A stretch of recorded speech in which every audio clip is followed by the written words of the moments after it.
Welcome everyone. Did you update this map? Yes, because I figured it would be relevant.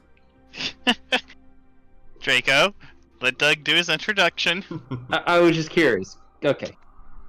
Welcome everyone back to Conquerors of Nolyn. Today is Team Green. They are playing with, well, quite a lot of stuff that we will get to shortly.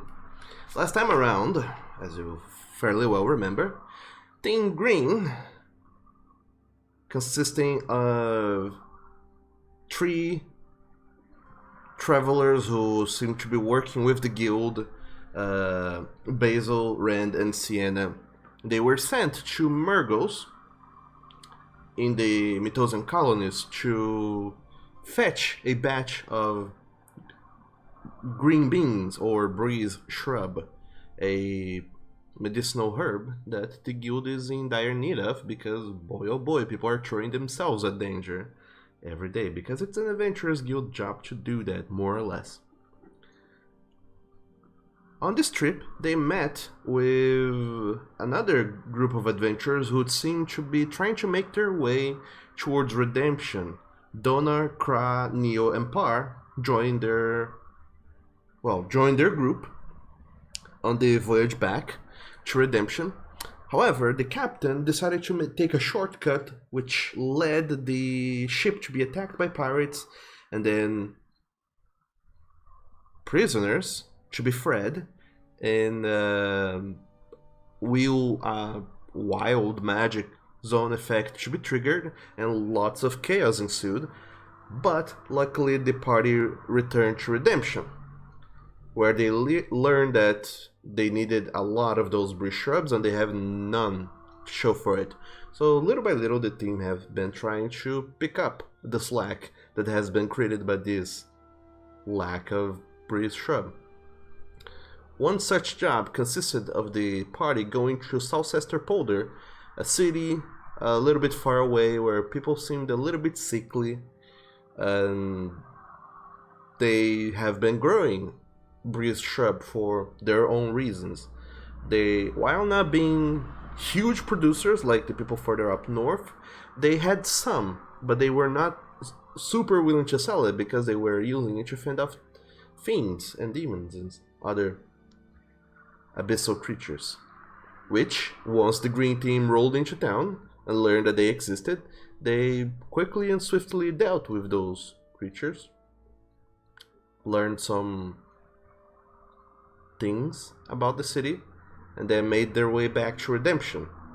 And after returning to redemption and trying to report this new discovery to the Adventurers Guild, along with the fact that, hey, they just brokered a deal with the city to get some breeze shrub, the leader of the guild, one Anthony, smelled this fiendish essence in the party. Apparently he recognized something in them and realized that, hey, these greenhorns, these newcomers, they seem to have the potential to deal with a much larger threat that we have to deal with, and decided to recruit all of you into the guild, which comes with all series of benefits. You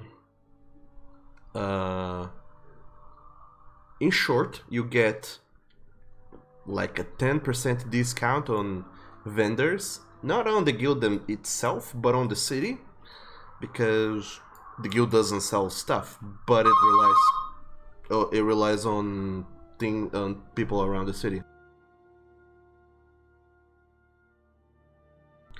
And the yes. Wait, just a moment. I think Yabarug is calling. Yes. Hola? So. Yabarug. Guten Tag? Sorry. No. Okay, Minimum so. pledge. You do get discounts because the guild has some agreement with the merchants in the city And well, the merchants have been told that you are part of the city now, and you should be granted discount. So if you have things to sell Heck to yeah. buy, you can do so with a 10% discount. Some things are even cheaper, but we'll get that on a thing-to-thing basis. And well, it's pretty good to be part of the guild with these benefits. And also, they start sharing with you some other works that they need people to do, but they are still a little bit um, on the fence regarding all of you, with whether or not they should send you to fight demons off in whatever. And while they don't give you an assignment per se, you are considered to be part of the guild, which is quite an accomplishment. But that was last week. You have spent about a week trying to, get a better foothold in the city of redemption, trying to make do with what you can here and there. Trying to find your own path and also figure out how you mesh in this new group that you find yourselves in. So, during this week, Basil, what do you do? Let's see. During this week, I would say that I've trained more with Rend. We kind of have we have sessions usually about every other day or couple days if we're not traveling or doing stuff, just to keep ourselves in top shape and practiced. Along with that, I would be, let's see, I don't know if let me check my funds. Yeah, I'm not really that rich, so I would probably be doing that, then talking with Sienna just about our new allies, and I would be more getting in touch with the new ones to our group, trying to kind of get a feel for them. Neo, Par, Donner, just trying to chat up people, and maybe taking some time out for myself to paint as well. All right. So, as you go about your own endeavors, it's a very relaxing week for you, Basil. And as you have this downtime, you take a moment back to recall all of your teachings from your masters back at your monastery. You remember yes. all of your training with the inner clarity, and you start trying to apply that a little bit more. And as you walk through the streets of redemption, you try to spend some time just watching people, seeing how they react, how they walk, how they talk, just analyzing people and putting into practice all those things that you have learned. And one such day, as you are just minding your business, watching people on the street, you see a familiar face. Okay.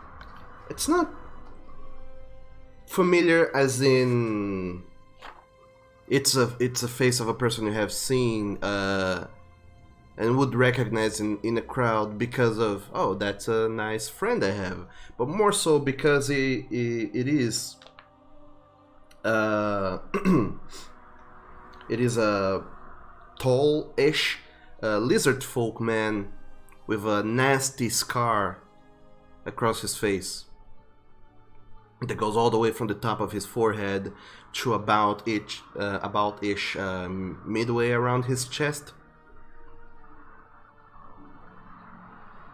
And he uses a cloak to cover up some bits and portions of it, but even then, you clearly recognize this person, and you remember all the horrible things that they did to you and yours oh so long ago.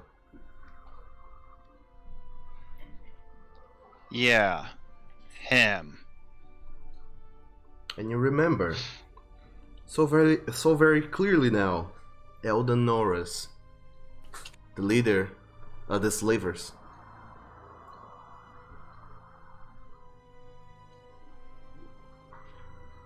Of the Skullbane group that call themselves a bunch of mercenaries that do jobs, and you know better than that. The only reason why they're able to go around so well and do so many jobs is because they have a lot of slaves that they keep in their camp to tend to their weapons and work for them, pretty much.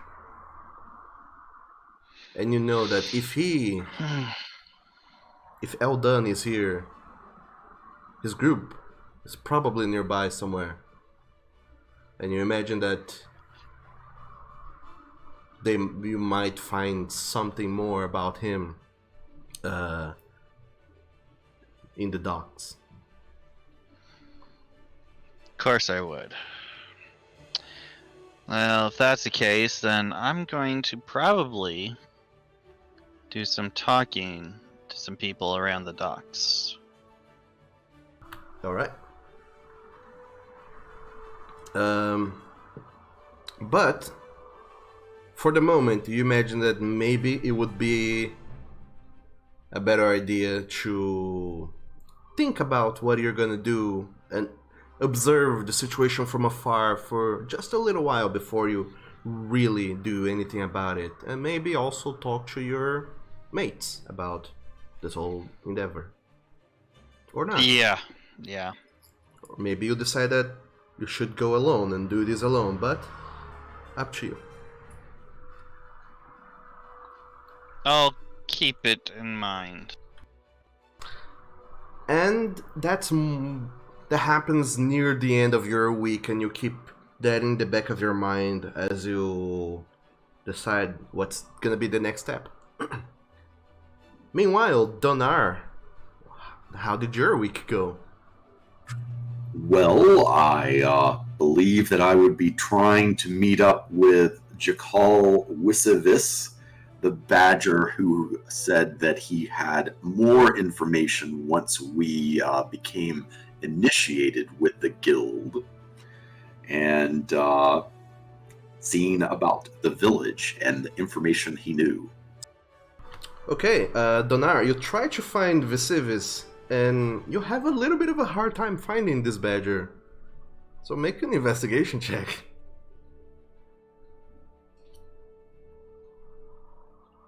Oh, look at you. Despite that, you do find him hiding in the confines of the Adventurers Guild, apparently in the library, in a little hidden cranny of the library that you didn't even know existed. Within the whole library, there seems to be a small attic to the very far back where they keep some other duplicate books that no one needs right away, and he seems to be hiding in that attic, which is fairly small for a dragonborn like you, but he, being a badger, he's a little bit smaller, but you find him nonetheless. Why are you hiding back here, Jakal? I have heard nasty things about people wanting me, well, out of the game. And you know how it works out in the Adventurers Guild. Sometimes people go, sometimes people come, and sometimes when people go, they never return, and I don't want that to happen to me. But, can I help you with anything? Well, we've been initiated into the guild now, and I'm hoping you have some more information for me on what happened with Skegness.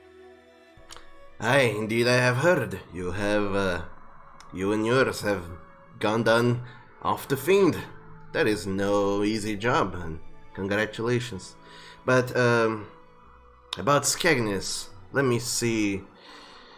There is a guy who knows a little bit more.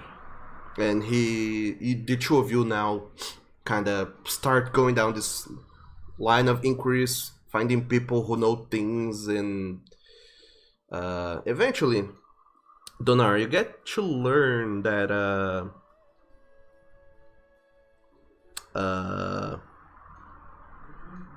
there is a kobold within the city that seems to know more about this about what happened to Skagness precisely. Do you have a description of him? A name? From what Visivis tell you, it's kind of a lengthy path to go. He knows a person that has documented some of these attacks on Skagness, and they say that the attack on Skagness does not seem to have been the only one. There has been another other city that has been destroyed. Back in Rosenfeld, there is a city called Offen,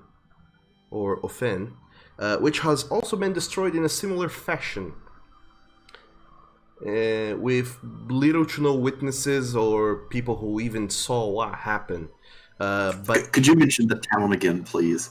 Offen, Ofen. Right, thank you. It is in Doberland, in case you would like to know. The town of Ofen was also destroyed pretty much like Skagness after a devastating attack. However, this kobold seems to have been a survivor. And while he knows the name of him, this kobold goes by the name of Kizo. Sorry. He seems a little bit secluded, and it takes you most of the week of just asking around for people before you realize where this Kizo is. And luckily, he's still in the city, in Redemption. So, you imagine that maybe after this whole week of just searches and inquiries, you go and ask him more about what happened with Skagness. Yes. Well, what happened to Ofen? Maybe it's the same people. See if it's the same sort of MO. Yep. So that's what you spend most of your week doing, Donar. Now, Kra, what do you do with your week? I've mostly been helping Donor out, and during this weekend, I've been trying to find more information about the forest. Right, so spending your week researching about the forest. And helping Donor out. Okay. Oh, yeah, so you are walking alongside Donor to some degree with most of these inquiries that he's doing about Skagness. You being from, well, also being from Skagness.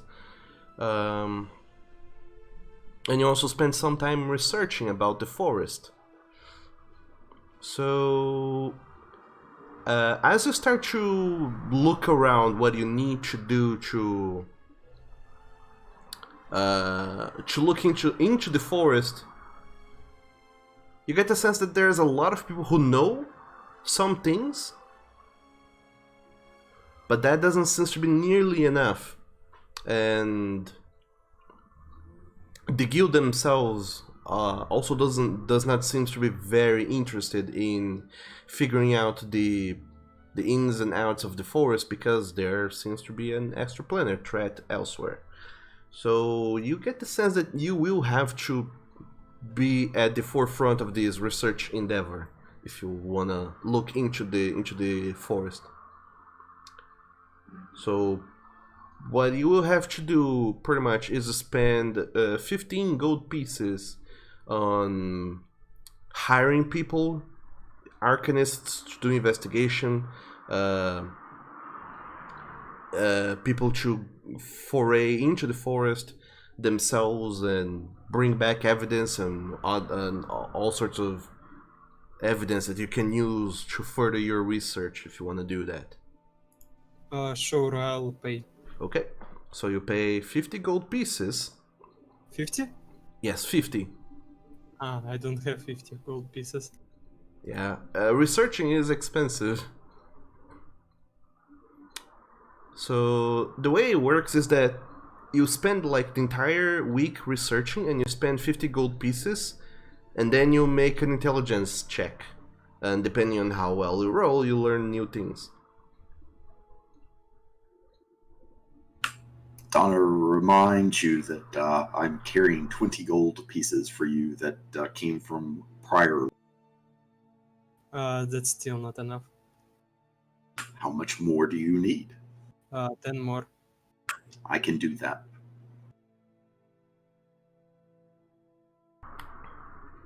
So are you doing the research? Yeah. Okay. So Kra, who has spent the week trying to pull together an effort to research the forest, make an intelligence check.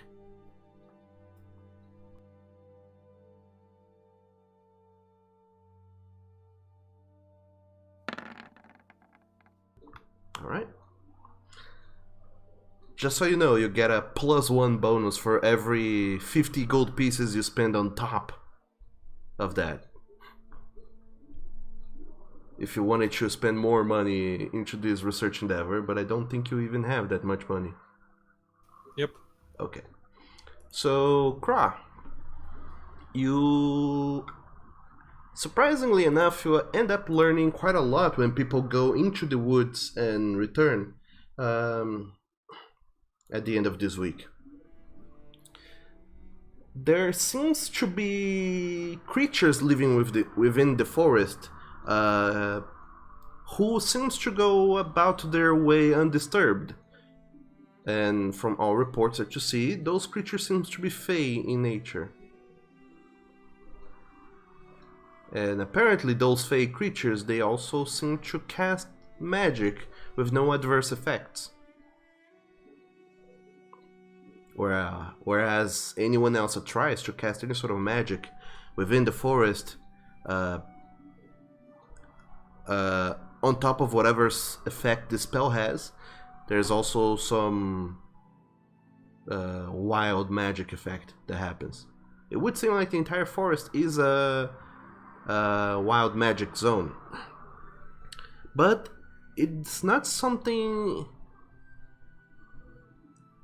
No one really seems to know the cause of this, but there seems to be some sort of intelligence, some sort of sentience within the forest itself. People mention that they have seen small creatures of the forest, squirrels, ants, birds, and sometimes even trees, that seems to refer to themselves as we. When it gets to the forest. And we did not like people from outside meddling in there for no good reason. While it didn't actively attack them, it also didn't seem to... They people who go into the forest aren't super welcome, so to speak.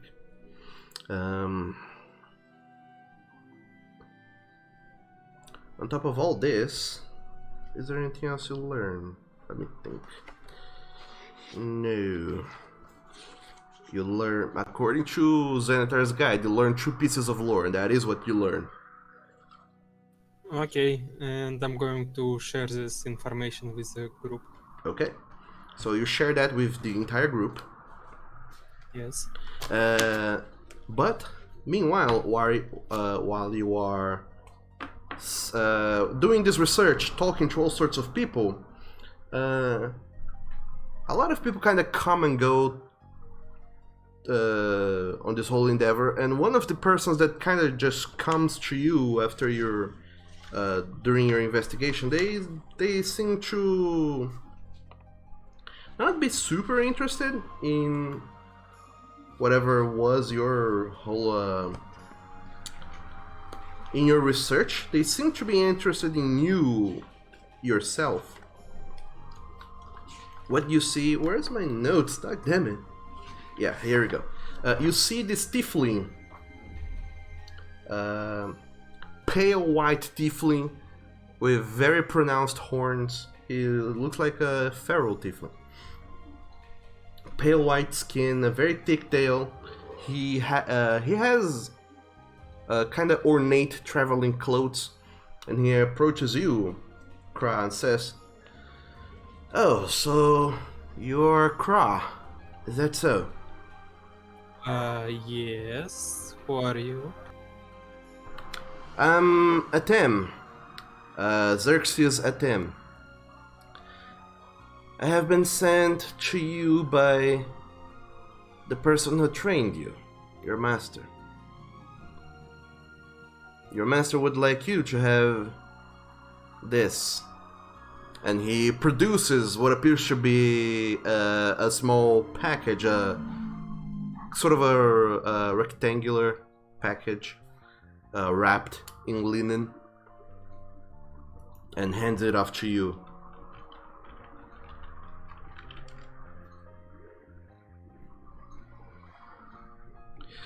Your master wants you to have this. It says that he's been watching your journey, and this should help you with your journey and give you some guidance onto it. If he was watching me, why he didn't help me when Skegnis was attacked? Well, I'm only the messenger, Kra. You will have to ask him yourself.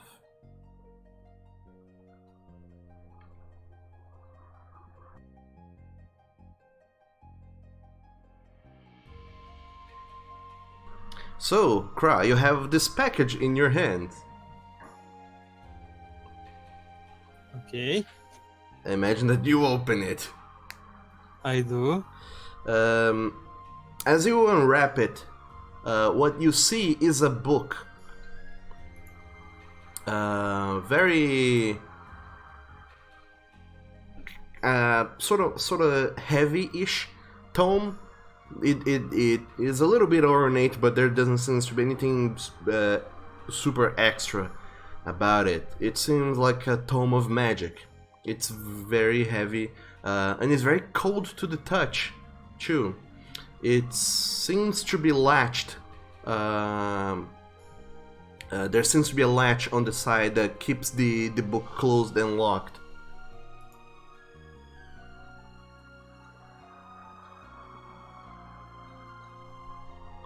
And as you start examining this book, Xerxes it just looks to you and says, "Well, good luck on your research about the woods.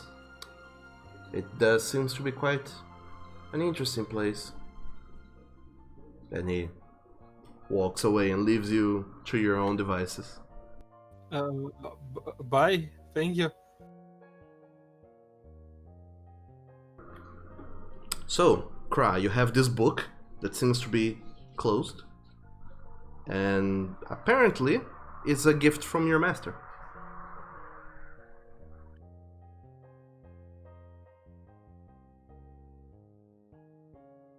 How much does it weigh? It weighs about 4 pounds. It's a heavy-ish tome.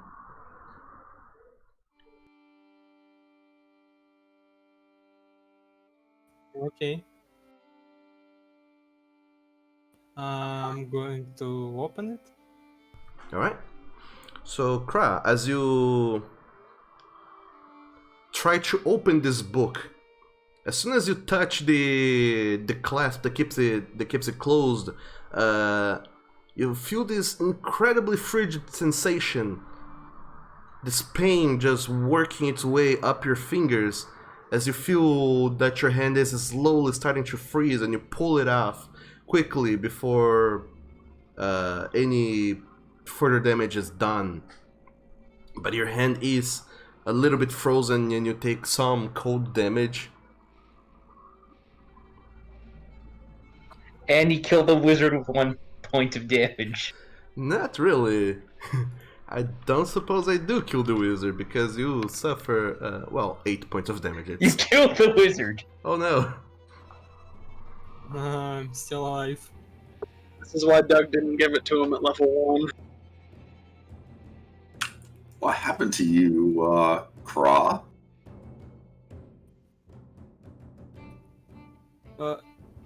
I tried to open this magic book and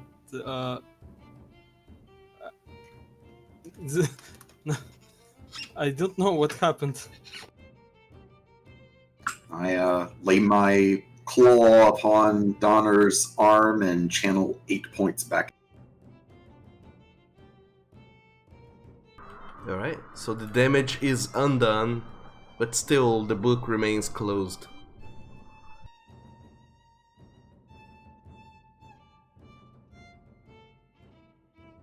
Is it locked? It's locked by magic. When you look at it, Cry, it does not seem to be locked by magic. It just seems to be incredibly cold. To the point where it hurts and harms if you try to open it. You could try and endure it, or look for an alternative. Donar, can you open this book?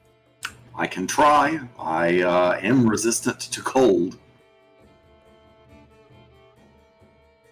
Alright. So, Donar, you are handed off the book by Cry, imagine. Yep. So, make a Constitution saving throw. The DC for this is 20, but because you are resistant to cold, I'll say it's a 16. Nope. Even for you, this cold is just too much to bear. Then you quickly pull off your hand after also suffering some cold damage, which you have anyway, so... Oh, look at me rolling so well on those d8s. So I take half because I'm resistant? Yes, yes. Are you okay, Donar? Yes, it was just a little cold. Maybe I should try it again. Maybe, but not now. Oh, let me try it again. Okay. I put my back into it this time. Do I see them trying to open it? Not really. Okay. So Donar, once again, you try to open this book that seems to be ridiculously cold. Nope. That would be a big no. Yeah, you suffer straight push your away luck. 8 more points of damage. Cold damage, which is have 2 for. It just seems like... It feels weird, this book. It feels like you're going to make headway and be able to open it, but just as you try, you find yourself unable to move your hand in a concise manner. It freezes so fast that you lose the sense of touch and you are unable to coordinate your hand, and even the simple motion of curling your fingers doesn't seem to work. Your hand is completely unresponsive by this cold, and you have to pull it back and wait for it to warm up and the sensation to return to your fingers before you can even think of what else you're gonna try and do. Yep. Sorry, Craw, I could not open the book. It was so cold, my fingers, they just froze in the gloves. It's okay, I appreciate your help, and I'm going to give him my 1 healing potion. Oh no, I can heal myself. Just give me a few minutes. This happens in the middle of the week, by the way, so I imagine that by the end of the week you guys will be fully healed. Just, I don't know, what if you guys die right now? So that's why I'm rolling damage. Indeed. Well, I have 7 Brian? more points that I can heal today. Sure. So yeah, today you kind of heal yourselves, and then on the next day you can finish healing yourselves. So, Kra, you are left with this book and pondering if there is a way to open this without putting yourself or Donar at risk. Meanwhile, Neo, how do you spend your week?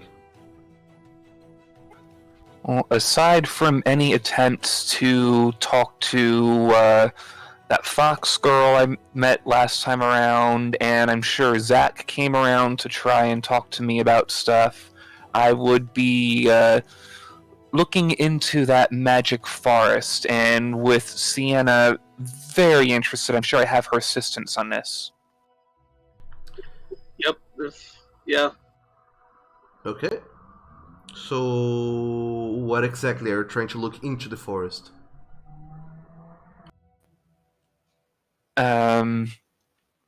Why it's there, why there's wild magic, if there's any way we can combat the wild magic, basically anything and everything I can learn about the forest in general and why it exists. Alright. I would be interested in learning, if we can add to that long list already, if it has been that way since Redemption and the Hunters Guild discovered it, or if it came sometime after. Alright. So when the two of you start thinking like, okay, we should do this, Kra announces that he is looking into it. And you decide that maybe it's best to leave the research to the wizard. And you do. And adding those extra inquiries to the list of inquiries that Kra does when he researches into it, it would seem like the forest was already like this when the City of Redemption was founded some 35 years ago.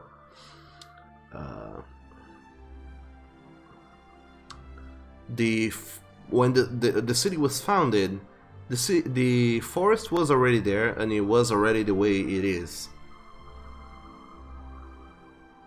You hear whispers, though, of people who knew this land a little bit before, that says that this forest once was calm.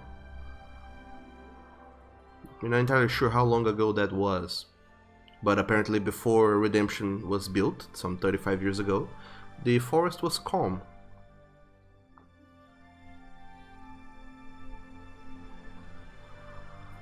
So something about the city's presence here stirred up the forest somehow. You're not entirely sure. You just know that when the city was built, the forest already was like this.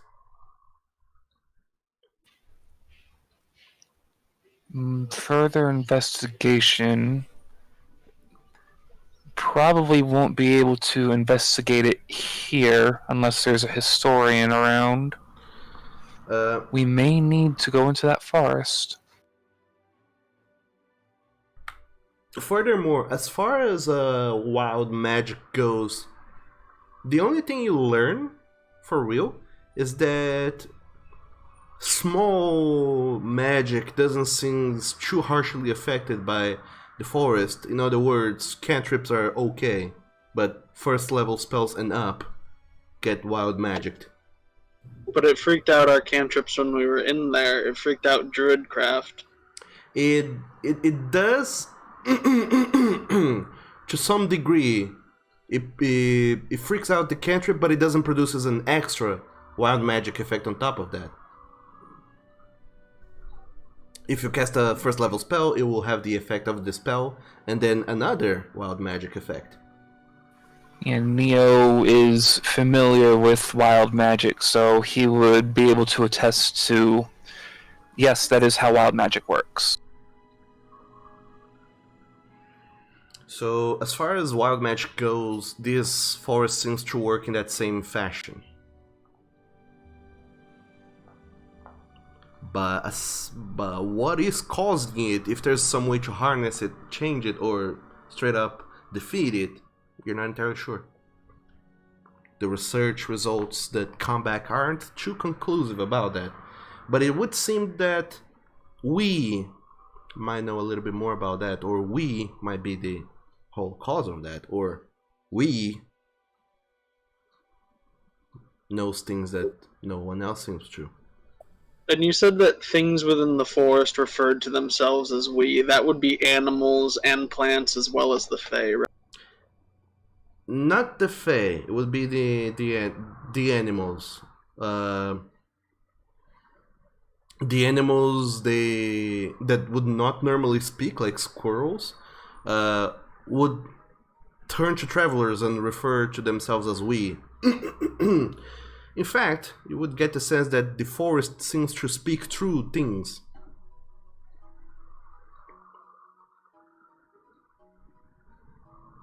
Gives them a semblance of sentience for a moment as it channels through them and speaks through them. Is the sense that you get. But not the Fae. The Fae seem to be creatures of their own selves.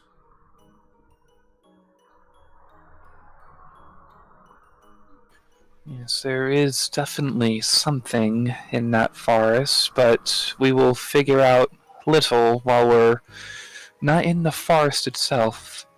But That I means we should don't go. know if we are yet. We should go, but I do not know if we are strong enough yet. Well, if we don't cast magic and we don't anger the forest, then it shouldn't provide us any problem. For a few of you, that would not be a problem. However, I use magic almost exclusively. I would have quite the time in there, dear. Well, it's only if something bad happens, but if we don't anger the forest, something bad won't happen. You gotta... The fish folk responded when I started speaking in Druidic, so if I go in and start speaking Druidic, there's a chance that a dialogue could be opened, or at least it won't be hostile to us.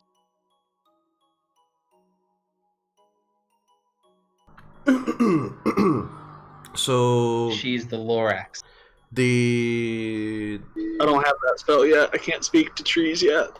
you kind of start working on theories and possibilities for what you're gonna do with the forest, and you decide to gather your thoughts and reunite with your companions in the end of the week and at the Ancient Dragon Tavern to discuss what you're gonna be doing or not, and what you will be pursuing or not. However, during the remainder of the time that you are there, Neo, someone comes to you. Apparently, just a messenger. A small goblin just seems to come to you and says, "Hey, mister, you're in the guild, right? In the Adventurers Guild?" Indeed. How may I help you? "You were asking around for a tabaxi. Someone has information." Oh? And the goblin kind of just leads you to someone else. The person who apparently has the information. And as you approach the person, the goblin kind of just extends its hand, waiting for some sort of compensation for delivering this message. I will give him 2 gold coins. "Wow, right, thank you, mister." And he pockets the coins and just runs off. And you, Neo, are left alone to talk to a furbog who seems to be minding his own business and just organizing things in near the tavern. He seems to be sort of a town's crier, but also not just a street urchin, so to speak. He seems to have some sort of management position, to whatever semblance there is to a news distribution sort of thing going on in the city. And he meets you and says, "Alright, so you were looking for a tabaxi with different fur pattern." Yes, I have been. Have you seen him? Well, I am afraid I might have bad news for you, mister. I have seen him a while ago, and I believe no one shall ever be seeing him again. And as he explains the situation, it would seem that travelers came from Wildhaven to Redemption, bringing along this tabaxi that matches the description you gave them, and tells that they left on an expedition westwards that seems to be destined to go to Dosidaya, which is a big landmass far away from Nolyn. It is part of Nolyn, but it's not connected itself. It's a big ass island. Apparently, Dosidaya is a place that is known for travelers to avoid, because once people go to Dosidaya, they never return.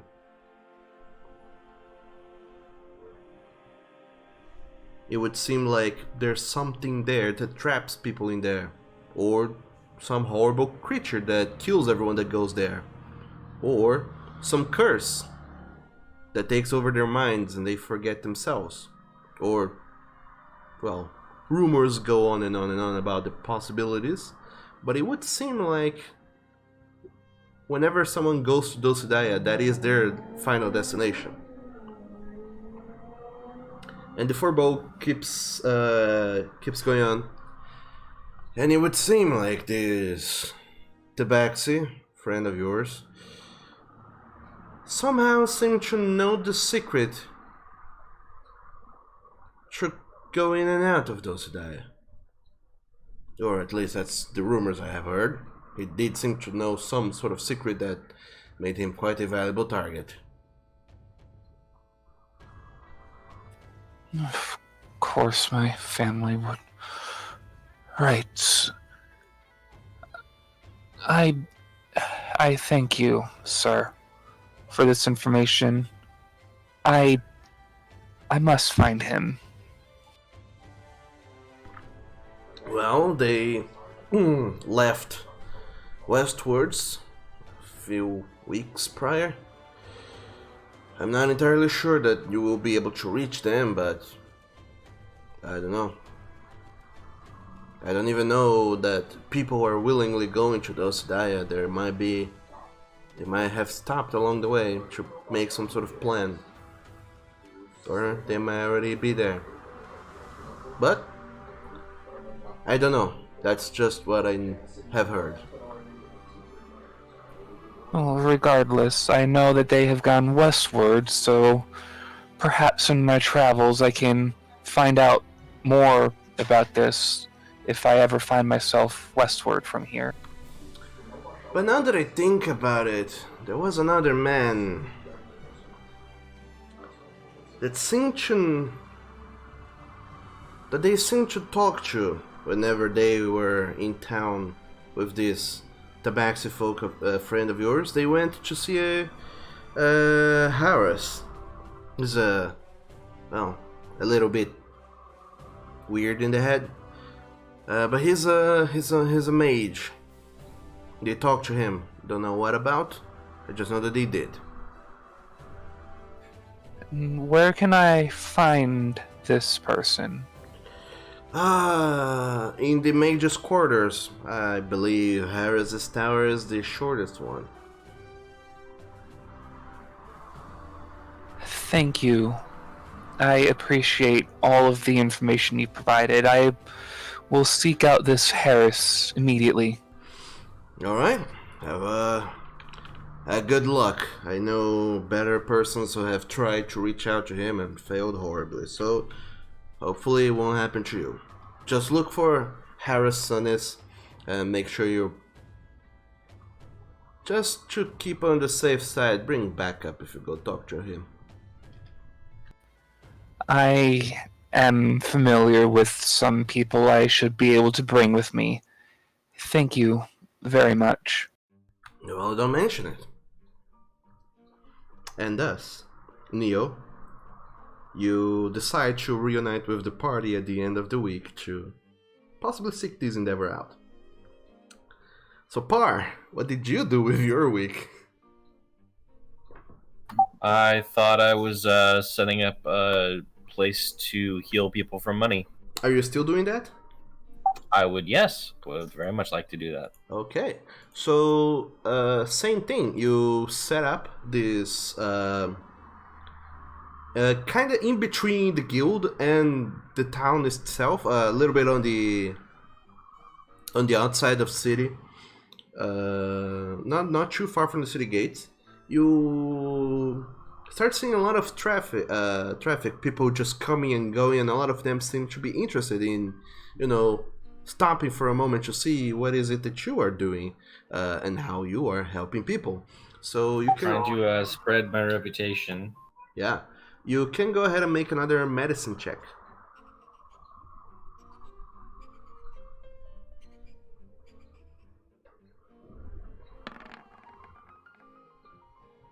Well, shit. He had some very good healing. Well, first and foremost, you earn. Why not? I'll double the value. So instead of getting 14, you get 28 plus 25 gold pieces. So that's 53, I believe. Wow. You get 53 gold pieces this week, just working on your small booth of healing aid, suppose. All medical treatments come with free back massages.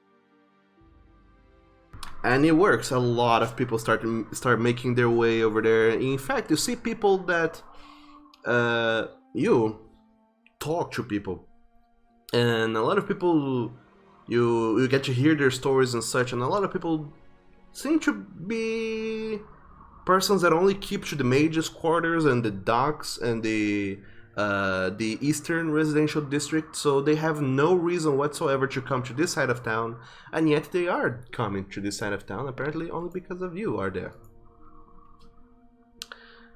One such person, though, that makes their way all the way over to you seems to be kind of rare. Another worshipper of Pasperon. I'm sorry, say that one more time. Another worshipper of Pasperon. Oh. You see a satyr woman, kind of a little bit below average human height. Did you say a state? Yeah, satyr. Okay. So some 5 feet 5. She's a little bit short. She has not too big horns, and the way she dresses piques your interest because she seems to be dressed both as a healer and as an entertainer. So it kind of catches you off guard for a moment. And she apparently have heard of your services and comes to you and says, "Well, Mr. Parr, I have heard so much of you and the services you offer in this town. We might require some of your services in the future." I would be all the more happy, and I find myself intrigued. It is rare I find another worshipper of Our Lady. Yes, we are not that many here out in the frontiers. I work helping, healing some people in our House of Woes, which is where we cure people of their woes. Well,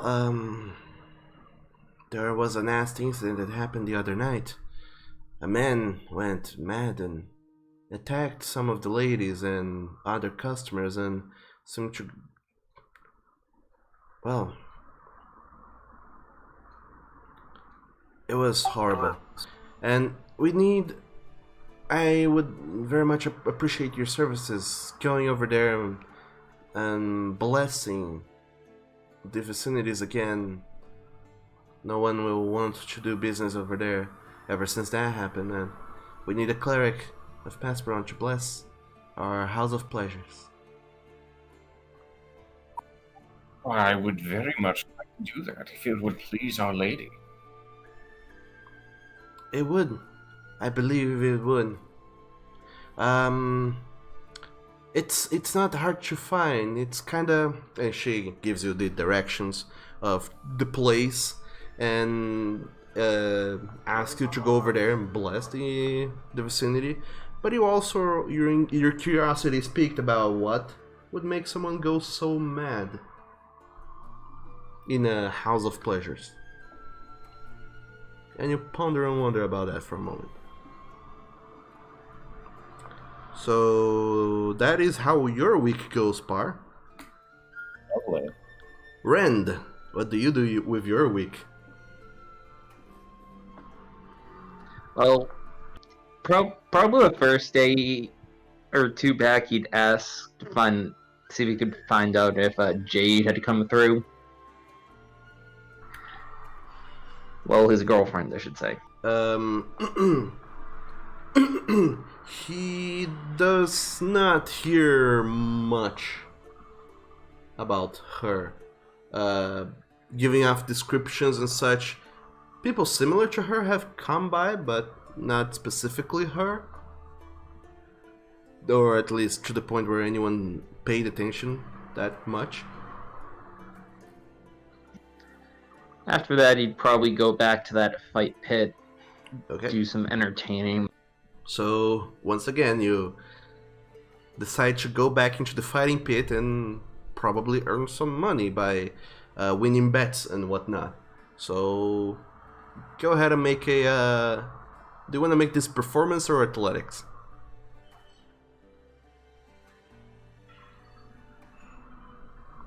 I'll do athletics for this one. Okay. So, you find yourself at another place where people are putting up a fighting pit, and you go for it. Are you raging? No, I think I actually had some advantage from last. Okay. But we could just take the 20 since they're. It's a 15 and a 16. Sure. So, Rend, you earn quite a lot of money. You earn 14 gold pieces in bets for the week.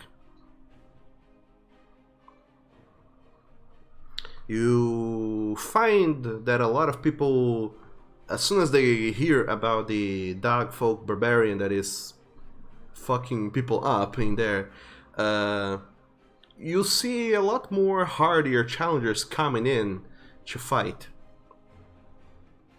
And eventually you see these massive Servan caribou coming up, and he just has this mean look of someone who's, you know, also likes to fuck shit up every once in a while. And he says, "So you're the one who's been getting at all the bets." Ren will just grin and say, "Yep, I like this place." Well then,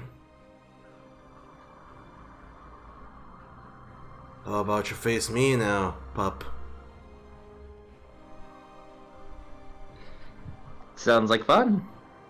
Alright, but I don't play for scraps. And he puts 50 gold coins on the table.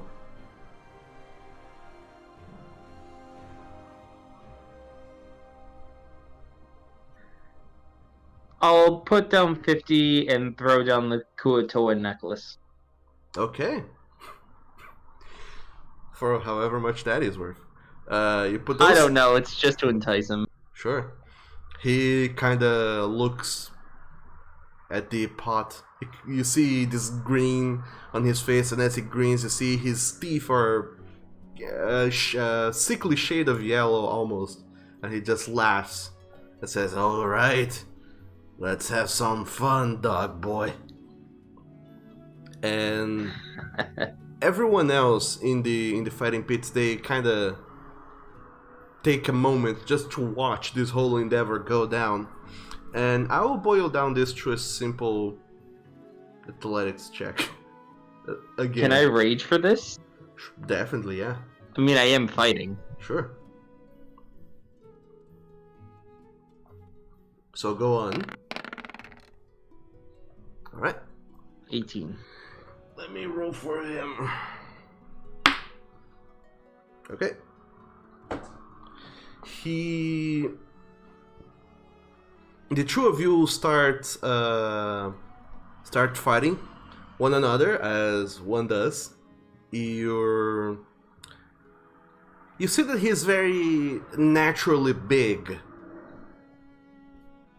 just by being a servant, but you, not only are you big, but you're quite nimble too. On top of that. And whenever he tries to go for punches, you are able to dodge to the side and then jab back at him. A few punches here, jab there, and a few uppercuts as well. Just always keeping out of his range, and there's a lightness to your step that you can't help but to think that all this time you have been sparring with Basil has been honing your senses somewhat. I'm used to fighting quicker things. Indeed. And this guy, he's not super fast. He's very slow. But the one time that he hits you in the face, he packs quite the punch. As he hits you across the face, you go dizzy. Instantly, you lose most of your cognitiveness. It almost seems like the world stops.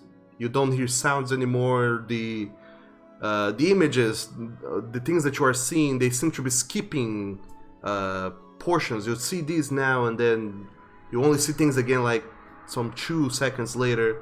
Your body aches somewhat. You feel this taste of iron in the back of your throat, and as you are dizzy and you try to look back at him to react in time, you just see another punch coming in your face because he rolled a 16. He clocks you. A 16, okay. A natural 16 on the dice. Okay. And you fall down. Unconscious. While you are unconscious, Rand, you feel this lightness to you, and as you look off into the distance, you see this figure, kind of blurry. And when you try to stand up a little bit, you notice that this figure is Jade. And she seems to be walking further away from you. And as you try to look around, the environment around you starts coming together. The blotches in the distance, they kind of start to materialize, and you see houses and a gate, a big wall and a gate, and you recognize that to be the western wall of Redemption. And you just see Jade walking that way, towards the west. And she seems to stop by the gate. And out of the shadows you see this large figure of a bear walking out, meeting up with her. And you just hear the bear saying, "Chagrin Lake, my lady." And she replies, "Yes, Chagrin Lake." And she looks off into the distance towards you, Ren, and says, I'll be waiting for you there. And the two of them give each other their hands and they start walking off into the distance. And once again, everything goes black as suddenly you're jolted awake by buckets of water being thrown in your face. As you see Basil and Sienna beside your knocked out body outside the fighting pit. Doug, did you say Grim Lake? Yes. Okay. What the? What? I told So you. I you'd see hurt you lost yourself. this time. That guy hit hard. I told you you were gonna hurt yourself doing this. I saw Here, Jade though. Us training to get together would have gotten you a little quicker on your. What was that? You got kind of muffled there, Tiger. And here I thought us training together would have gotten you a little quicker on your feet. I was, but that guy... That was a huge punch. Ow. Now you know that not always taking the punch is the important thing. Dodging is good. If Ren is hurt, Sienna will pump a cure wounds into him.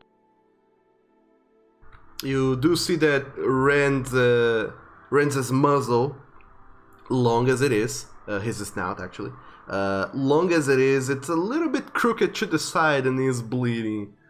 And you do your best to kind of realign it in place. Ren, you keep feeling this taste of blood in the back of your throat, and you have a little bit of a hard time to breathe as well. As Sienna kind of sets your face back into place and starts healing you some. It's a painful experience, but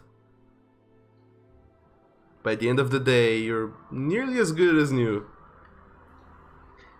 Yay. I keep telling you not to do this. You're gonna hurt yourself. But it's fun. You got knocked unconscious and tossed outside of a bar. Arena, but still. I'll go back there and win back money. Uh-huh. Not what were today you and talking not about? tomorrow. You said something while you were unconscious there, buddy. What were you saying? I was saying stuff? Well, you were saying you saw someone. Oh yeah, I saw Jade in my dream. She was walking out the west gate and told me to go somewhere called Grim Lake.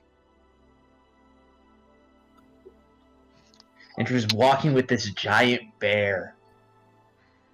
I thought she was a bear herself. She is. I like to Sienna, and I'm like, he got punched for a loop, didn't he?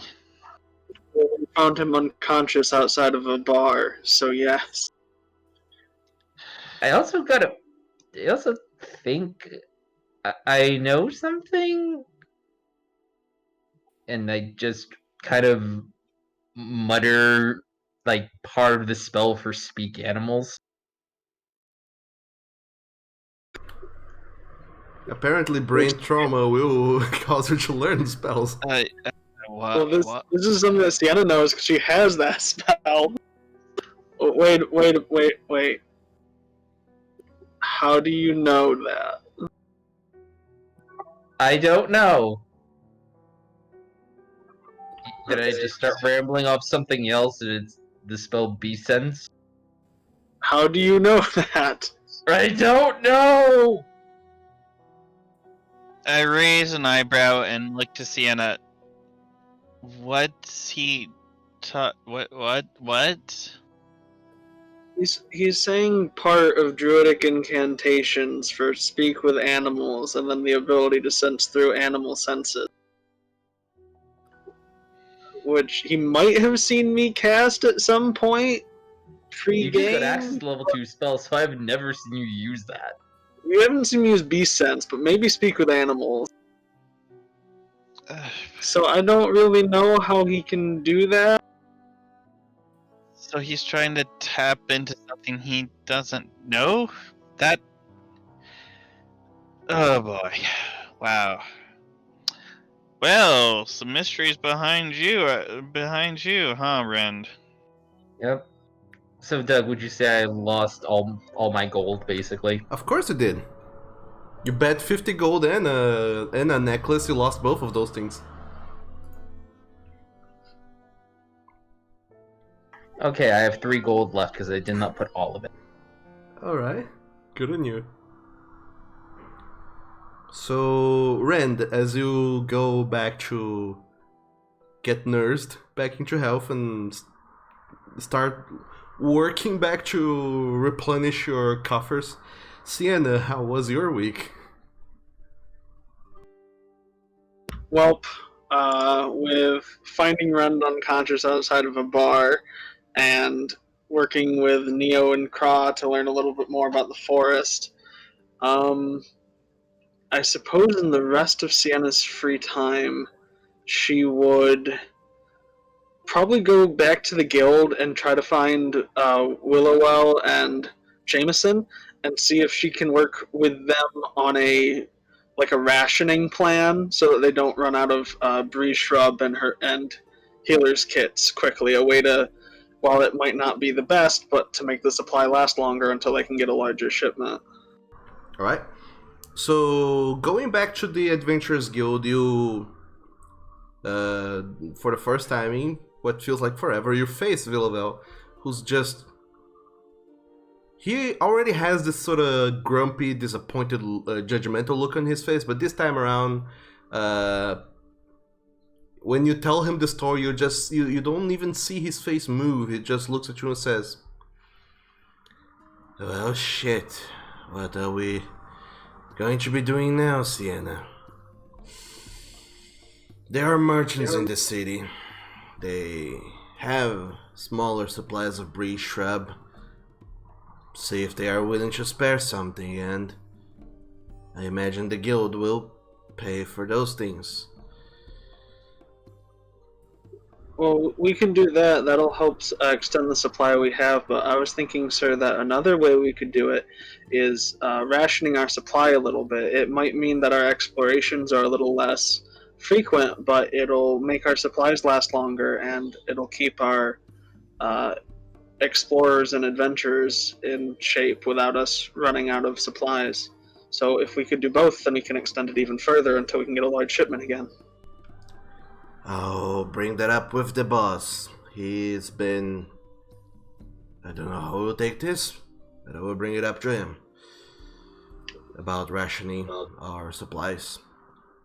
Well, it's either that or we start to risk running out. And I think the benefit to our own people will outweigh any other of the downsides. Yes. We will figure this out. But anyway, I gave you a task. Get to it. Yes, sir. Now you, Jameson. Tell me more about this shipment. And they just kind of go off to the side to talk. And you, Sienna, you start walking down the streets, going to most shops you can think of, where merchants would have any sort of breeze shrub to sell, along with other medicinal poultices. As you go in and out of many shops, you find one that is seems to be a shop that just seems to sell sort of antiquities, but also seems to be a tea shop. As you stop on the front door, there's a sign on the bottom that just says, "Wouldn't it be nice? Adventuring bits and protective consumables." And on the Wouldn't it be nice? Yes, I'll type it out. Wouldn't it be nice? Protective. No, wait. Adventuring bits and protective more thing. consumables. I want this to be run by either Caduceus or Uncle Iroh. Well, what about Or just Uncle from Jackie Chan? Jackie Chan. Yeah, exactly. But I love Iroh so much. Everyone loves Iroh. Well, Bad doesn't, because he hasn't seen Avatar. And when you I've look, only seen him there. and when you look up, there's another sign on top of that sign with an arrow pointing up through a sort of a small window that then has an arrow pointing down to the entrance sign to the Wouldn't It Be Nice shop. And it also has a sign that just says Leafy to Me Tea Shop.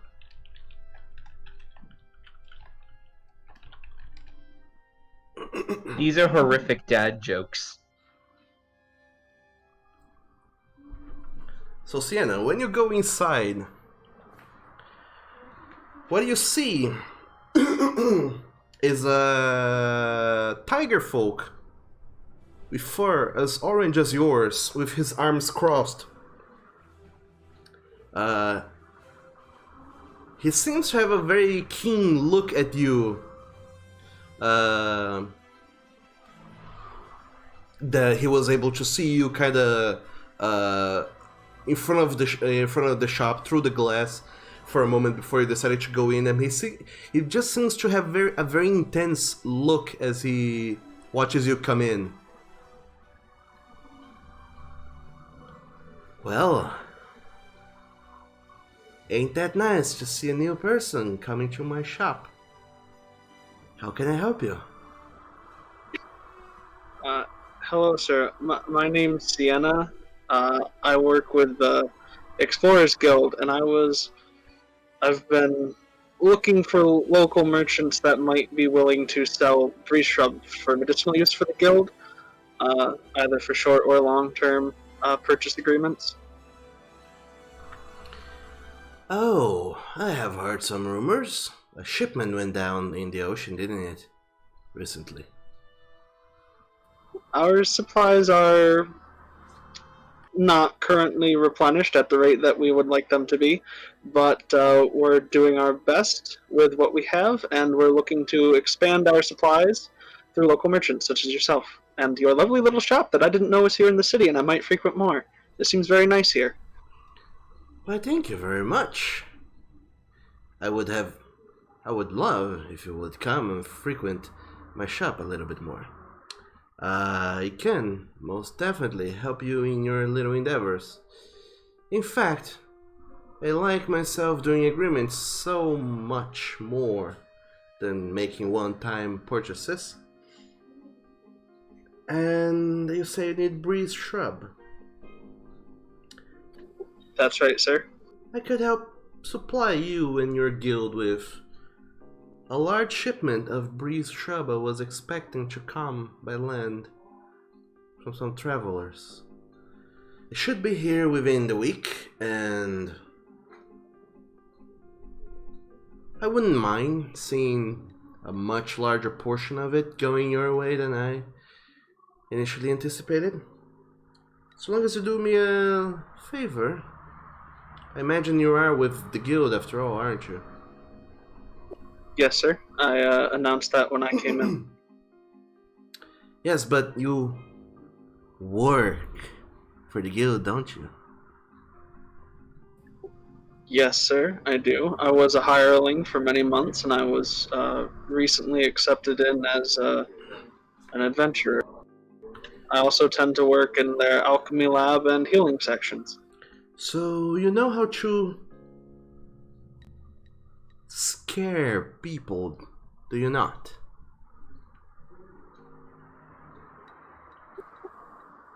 I suppose I don't like scaring people. I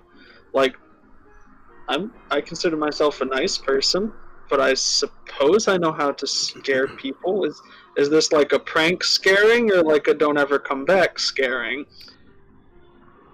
More of the latter. I had a customer come by a while ago. It was not very nice. And then he came back, and once again he was not very nice. He was even less pleasant than the first time. Then he came a third time, at which point he... well, let's just say, I wish he would not come back. But I too like to think of myself as a nice person who do not scare people. But you, on the guild, you and your people are known for doing that, and I would very much like to make an exchange. You scare this person for me, and I will help you with your breeze shrub shortage.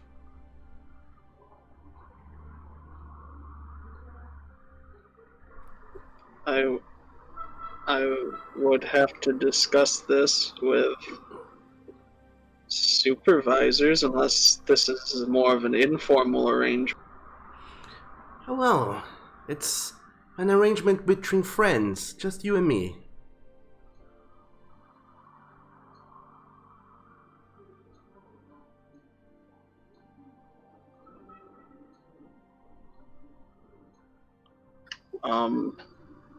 Well, I can try.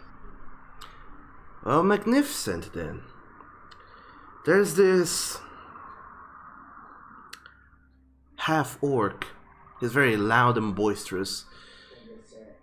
You should not have a hard time finding him. He will probably be in taverns and low-end bars, probably. Places where such a nice person as you would not ever have anything to do with going into in the first place. But if you seek him out in those dens, you might find him. And once you do, give him a scare. Give him a good scare.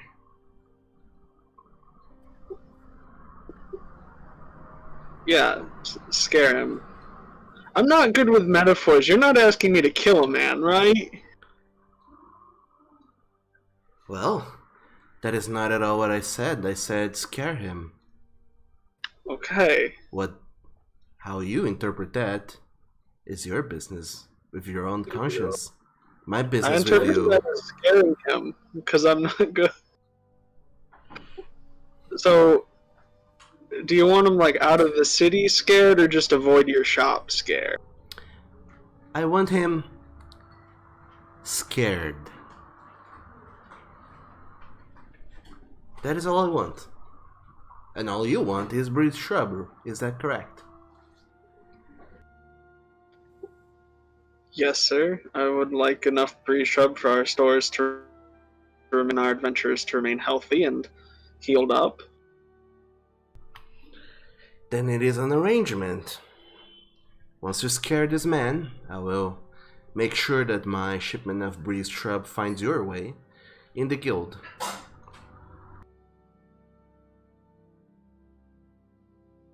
And then he goes and describes what this half-orc looks like with precision.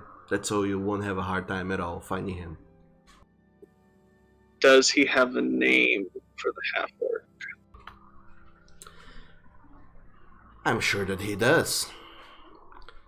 However, he wasn't very polite when he came here, and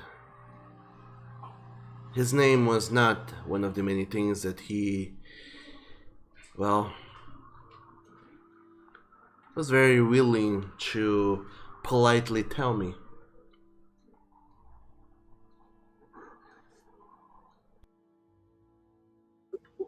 Is there a deadline when you want this done? Do you want it like tonight, end of the week, before your shipment arrives? Well, my shipment shall be here within a week. By then, when it arrives, I'll start separating it into parcels and selling it to the people who are seeking breed shrub. But I can hold off for a little while. Just for you.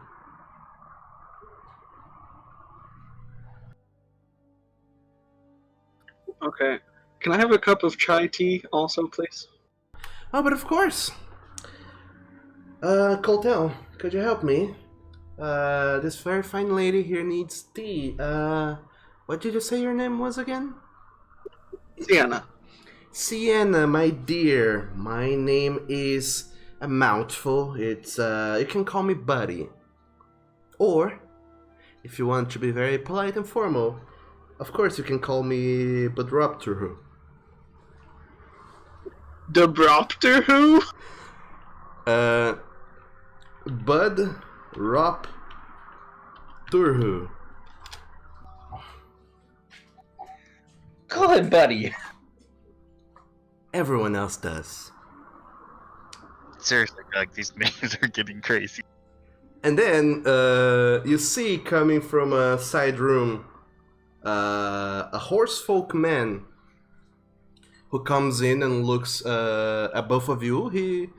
He seems fairly well dressed and very well groomed. He seems like someone who enjoys finer things in life.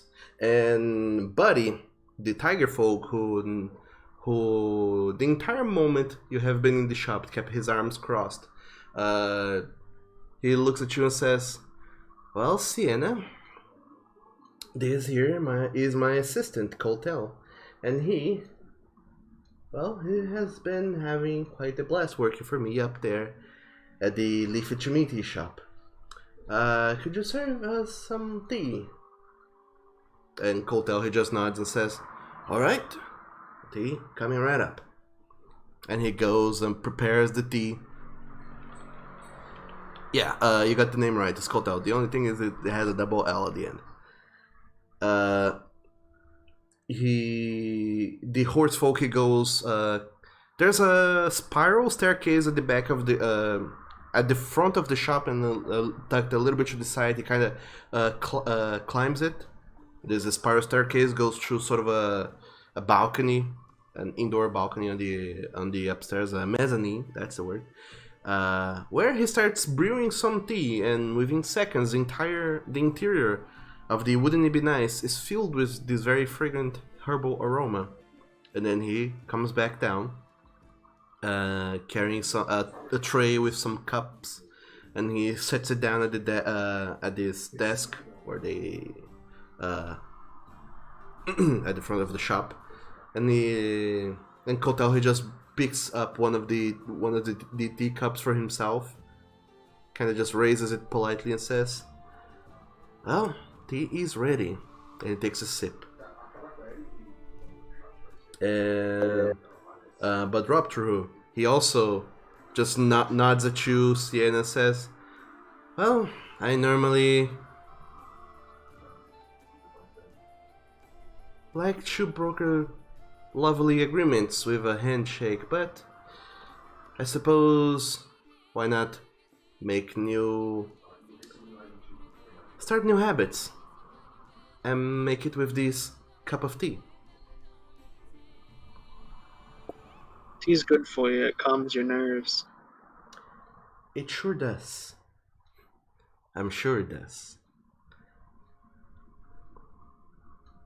And Sienna, grab a cup and have a drink. all right.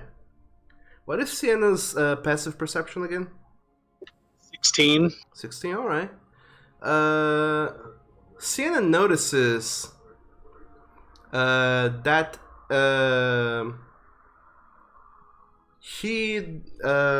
Badropterhood, he doesn't seem to go in for the tea as you and Kotel did. He seems to wait for a moment when neither of you are looking before he goes to pick up his cup of tea, brings it very close to his mouth, and his long-sleeved robes kind of cover his hands, and he just keeps it very, very, very close, and he starts blowing into it softly before just taking in the aromas. But he doesn't seem to drink it. He just seems to be enjoying the aroma of the tea. Doug, Yes. are his hands backwards? You can't see his hands. Can I? Can you what? Does it look like the way the cloth of the sleeve is covering them that his hands might be backward? It's very hard to tell, but make a DC 20 perception check. Fuck it. That's meta. 25. Jazz hands. You get the sense that his hands don't lay in the way hands normally would, under all this cloth. You're not entirely sure what's going on there, but there's something odd about the way his hands are. You wonder if he's rotating or twisting his arms in a weird way, if he has some sort of problem or something else, but his hands don't seem quite right.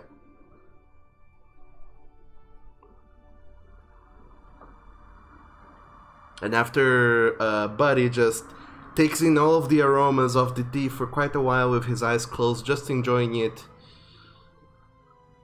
he just opens his eyes and says, "Well, Sienna, I hope to hear good news from you in the future."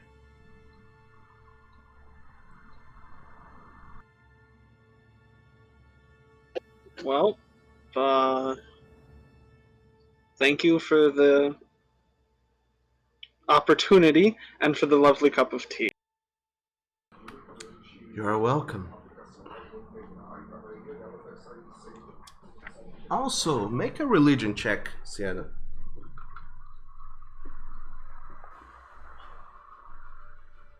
I am not proficient in that. There it goes.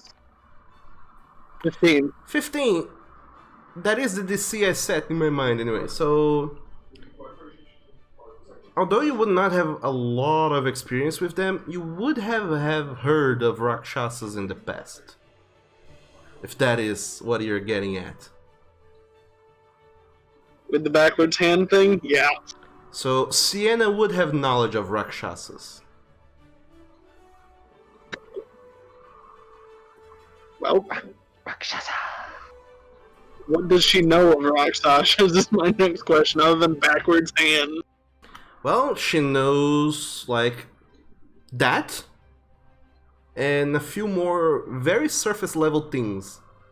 Not too much, but she knows that they look like tigers, and they have backward hands, and they are spellcasters, and they seem to love to make to attain power and other such things.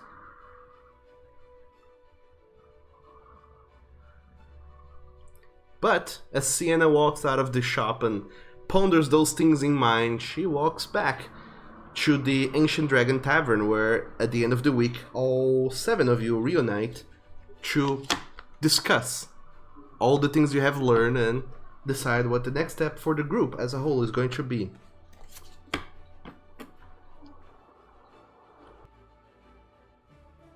Rend will be talking to a bird outside the tavern.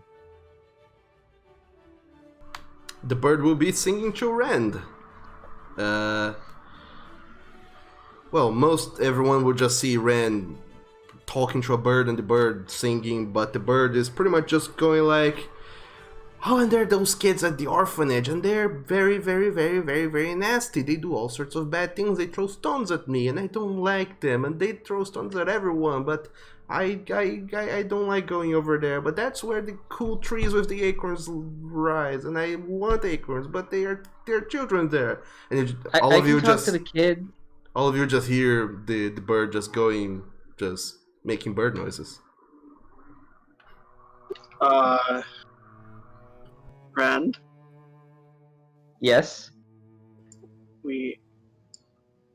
how is your new bird friend? He wants to sit in a tree with a lot of acorns, but kids keep throwing rocks at him. Did you hit your head this week, Rend? Harder than normal? Yes.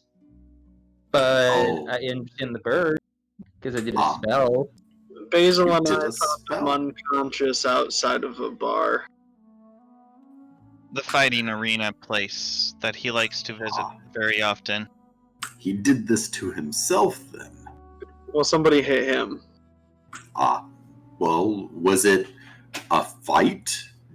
Was there honor involved? Or was this an attack? We were betting. Ah, okay. Donner walks into the bar. I'll walk in after. Say, I'll talk to the kids later. To the bird. And the bird just kind of keeps making bird noise, being like, "I'll throw stones at them, peck of their faces, do something, but make them stop." You could always poop on their heads while flying over. But we already do that. They just run. And the bird Ren, just keeps. that might make them throw more. The bird just keeps yelling as your friends drag you inside. The bird seems so sad.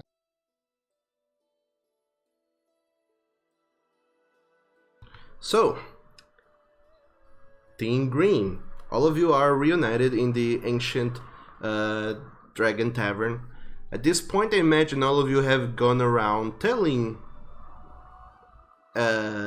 each other what has transpired in your weeks, the things you have learned, new leads you have picked up here and there. That's so you can discuss which one of those leads you want to pursue next. Sienna will leave out the fact that the owner of the tea shop might be a demon. So we have to scare a half-orc guy? Yeah. He just said scare, so... I'm good at scaring people. Basil had mentioned about seeing if anyone had any other information they knew about the mercenary group that arrived in town. Do I know anything about a mercenary group that arrived in town, Doug, from my contact? Yes. The Skullbanes, they seem to have recently rolled into town. They are a group that every once in a while they kind of show up in here. Every like 2 months they show up, stay a while in Redemption before going back to Southern Nolyn or to the mainland, or to the other Kyrian Mythosian colonies. Aside from that, they just seem to be a mercenary group who does all sorts of cleaning up jobs whenever people need a violent group of people to kill things that they don't want to deal with. I've heard of these rolling skulls that have come into town. So do you know specifically when they come into town where they usually stay? I would imagine somewhere of their own choosing. They're typically brought in whenever they're fighting some sort of creatures or something, and then they don't stay long, and they leave and go back to southern Kyria. They themselves actually, they kind of just switch traveling method. Sometimes they're traveling in a caravan, in carts. Sometimes they're going around the coast in ships. But this time they seem to be in a caravan, and they seem to have set camp a little bit further outside of the city. So I've heard they've set up a camp outside the city. Basil's going to sigh and say, right. Do you have some reason for this inquiry? Have they done something to you in the past? Let's just say they're not upstanding citizens in any right, and that there's people that might not be in that group or around them that want to be, period. They would rather have their own lives. Are you saying that someone has been taken, dear? Maybe not right now, but they've done it in the past. This is not good. I don't know why they're here, but sometimes, let's just say, sometimes they strong arm people into things and take, and instead of payment of coin, they take payment of a person. Oh dear, that is no good at all. I don't like them. Yes. So, Can I cut them up? if we're ever around them, you can be gladly cut them up. And you see Basil's eyes just get this sort of dark look to him as he says this. And You're an angry little bunny. let's just say that my interactions with them when I was younger were not favorable at all. Period. I'm sorry to hear, Basil. Basil, remind me to do something about that anger of yours. In lighter news, who wants to go to the local brothel?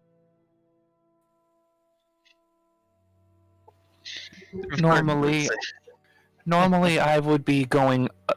I would be up for going to such a place, dear, but I am in no mood for physical pleasures at the moment. I don't have any money. I have my own problems. I have recently found out some more on.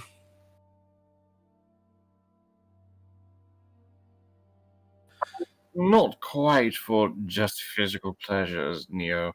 It seems there is some kind of corruption that has gone over that place, and another follower of my lady Paspro has sought me out. She says that there's some evil that has caused a local patron to lose his mind and go rather angry.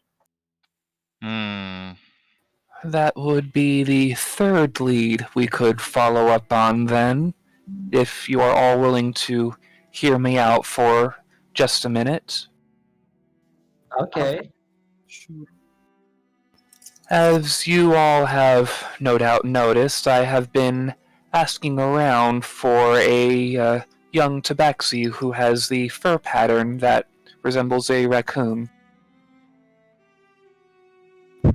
Well, I have recently found out that he has been taken to a continent west of here.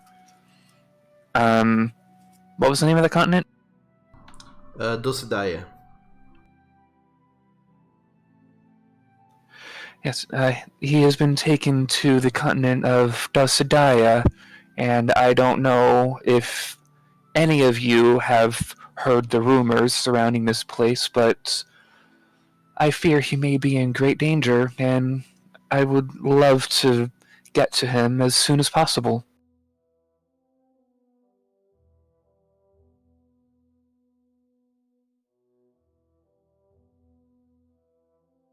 We can definitely do that. I have an idea where my girlfriend went. She went west to a place called Grim Lake. Well, Neo, you sought me out to follow you. All that I ask is when we are done helping you with your endeavor, you may consider returning me to mine. Oh, this is a lead that is several weeks old already, dear, so I would not be against helping you with your endeavors first, as they are more immediate. Cry, you have a book? Yes. Can I try and open it? No. May I see this book, dear? But I heard it's really tough to open. I want to try and open it. Rend, you can't just ask for other people's stuff. You will hurt Indeed. yourself. I'm not going to give you a book. It's very cold whenever you hold it. I can rage open it if you want. May I take a look at this book, dear? Are you sure you want to? I don't think I will be opening it at the moment, but I would at least like to see if I can learn anything about it. I do have some magical knowledge, as you may well know. I have some magical knowledge too. So maybe Vito can think of something. Perhaps. Is there a roll I can make for this book? Regarding what? To examine it. Yeah, examine it. Maybe I can just learn something because Neo has sorcerer knowledge. Maybe he knows something that Kra might have overlooked at some point. I would say that both you and Kra can make an intelligence check. Not Arcana. No. Poop. Alright. Nope. Neo, as you try to think about to go about this through a more magical line of inquiry on what spells are contained in this book, or how it might be affected, or what have you, you ponder and wonder a long moment for about, like, why is it that wizards carry around a spell book? They need to learn spells and write them down and carry those books around, whereas you can just will spells into being. Why is that? What must life be like being a wizard and not being able to just innately conjure things, and you are lost into this line of thought of spell Yes, books? the mechanics of being a wizard, it's so expensive. You always need paper and ink and carry around a book. Books are so heavy sometimes, and... Oh, wait. What was I know, doing? right? Kra, you, however, you have spent some time with this book now, thinking that every time you have even tried to open the clasp of the book, it's not super complicated as far as clasps go. It's just a little pin that you have to kind of pull off and then open, and you could do that single-handedly, as long as something else was holding the book. The biggest problem seems to be that as soon as you touch the clasp, your hand nearly freezes to the point where you lose sensitivity and you can't really move your fingers, and you can't help but to think that if you had the nimbleness that your fingers have to open the book without actually putting yourself into danger, you might be able to open this book.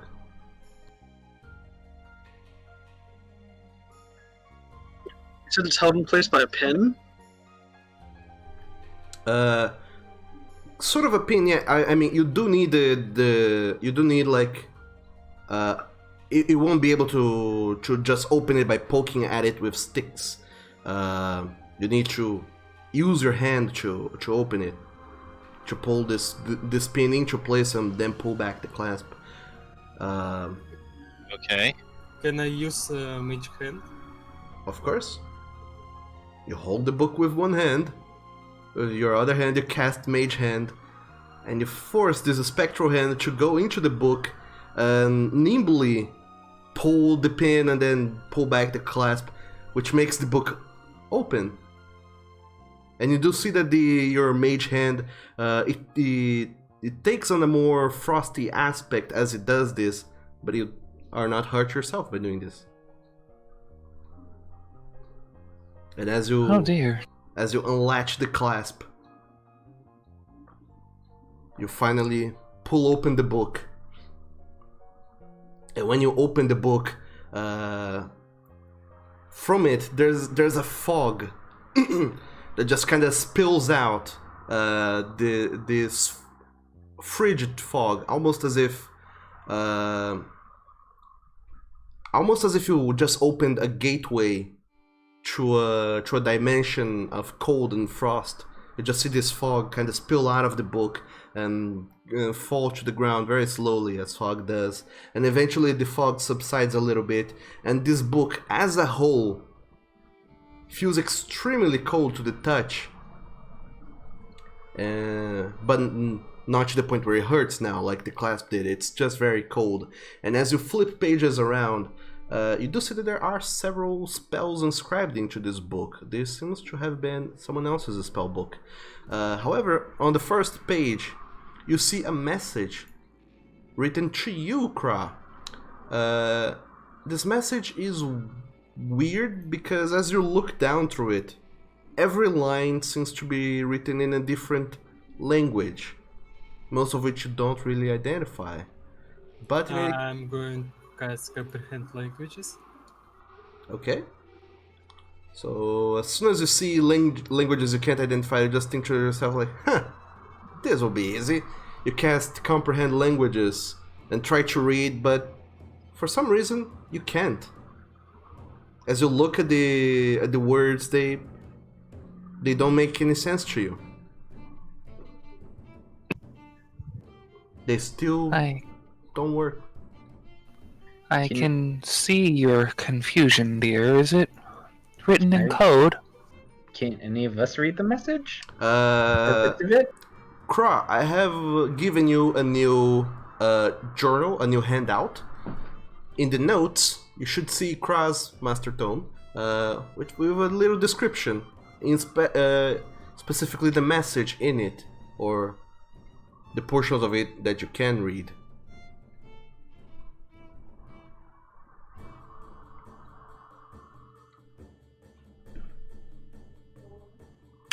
So can any of us help him with the lines that we could read and he could? Maybe. But first and foremost, Regis, have you found the handout? I did, yes. Okay. So as the book is open, all of you just seem to have had your focuses shift to Kra, the wizard, who is just reading through books. Just reading through this page of this book with a very intent stare, just trying to get at it and understand what's going on. And in the meanwhile, all of you wait, and then wait. I'll wait for another moment, and Kra just seems very in-depth on this book. It seems to be written in... What? Why is... What's with this book? I'm confused. I don't know. It seems to be written in all manner of languages. I'm looking at it. I don't think I can read it. I'm not a very words person.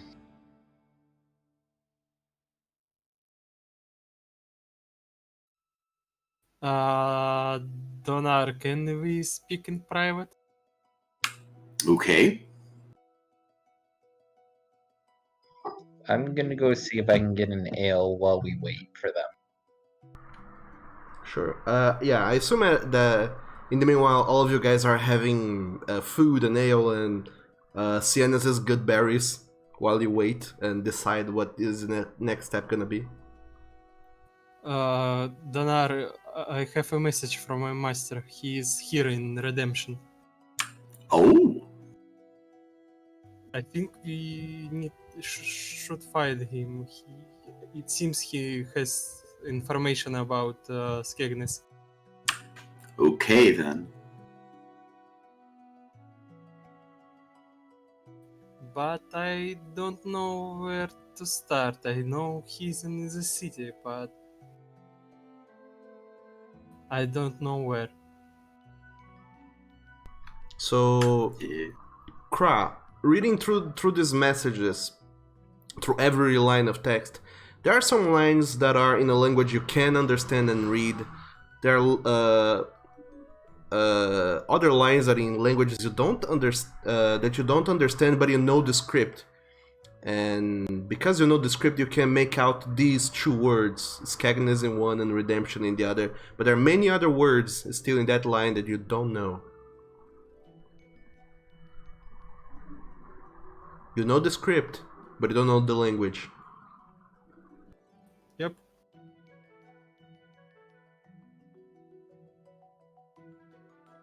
By the way, Kra, do you show this book to anyone else? Only to Donar. Okay. Do I know any of the words? Just a moment. I will put it up for you. What languages do you know, Donar?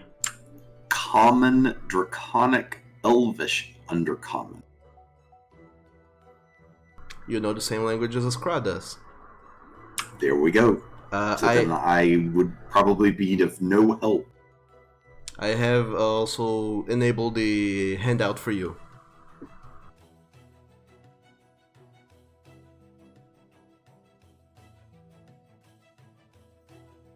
By the way, there are also spells inscribed into this book, but this is not your spell book, Kra, so you can copy these spells from this book, but you can't cast them from this spell book.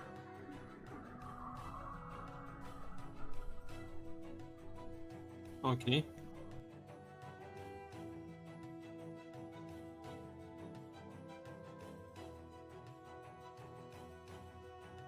What spells did you get? Alarm, sharp person, disguise self, expeditious, retreat, find familiar, jump, mage armor, sleep, hideous laughter, thunderwave, colors, prey, false life, and identify, longstrider, and floating disc. That's a lot of spells in that book. Indeed. It's a lot of gold for copying your spells and ink and paper and Money. dear, being a wizard is so complicated. I think it's cheaper to copy it from someone's book than it is to copy it from a spell scroll. I think it's not cheaper. I think it's just easier because you don't have the risk of the spell fading away. Yeah, you can try indefinitely.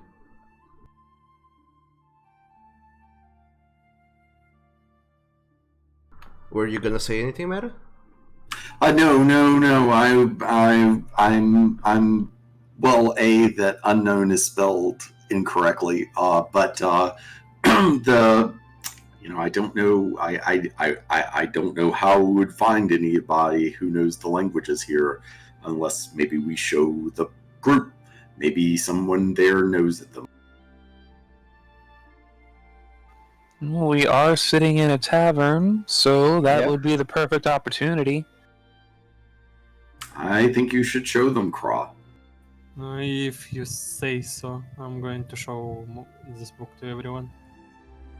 Alright, so Kra, looking around this table, you have been with Donar for the better portion of 2 years now, or at least have known him for that long. But these other persons, you have known them for at most 3 weeks. But you have been on some adventures, some endeavors together, and you get the sense that maybe you can trust them. So, just a moment as I find all of you guys. I mean, we can just list what languages we know in chat. I'll show the whole thing because that's more fun. What am I forgetting? Tiger, of course. So, I don't know that all of you guys together know all the languages that are missing, but you probably know more than he would know himself, so... Well, you can put the list of languages needs to decipher. That's the thing. He doesn't know which languages those are until he sees them. In any case, the new handout is available for everyone now, so... Well, if anything is written in Minotaur or Celestial. I think Orc is Dwarvish script. So, yeah, one of those lines is indeed in Celestial. I could help you out with the Celestial, dear. Another one is also indeed written in Orc. Me and Rend both know Orc. Are any of these lines infernal? As you would know it, one of them is. Yeah, so I can help with Celestial and Infernal, and that covers all the languages that I know that people may not. I've got Sylvan, Druidic, Primordial, Orc, and Goblin.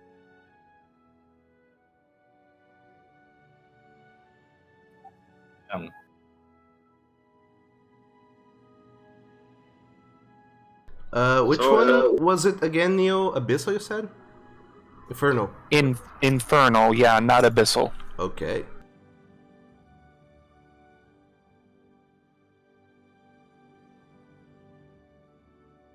So, with the help of your friends, you look and decipher a whole lot more of this message, so you got some more lines in there. Is there Goblin in there at all? There is... Do you know Goblin? No Goblin. Oh, wow. Who wouldn't have known? I also have Primordial, and Druidic, and Sylvan. No. Yeah, Basil only knows common. Really? I think you get languages from your background as well, don't you? My background. Monks don't get languages. Lilith only ever knew Common, Infernal because she's a tiefling, and Thieves can't because she went rogue. Isn't there a class of monk that lets you just sort of have, like, comprehend languages or tongues turned on at all times? That's a When you feature. get to level 10. Yeah, that's Tongues of the Sun and Moon. And only if you hear the language, not you can't read things. It's only speaking. Everything. Eyes of the Runekeeper would unlock this instantly. In any case, I have updated the handout. I don't know if it automatically updates for you guys, but It does. okay. So you should be able to see a little bit more of the message, and there are still some lines you don't know. But the important ones are there. On the valley to the west of Redemption, north of the woods by the river, find me there, I shall be waiting.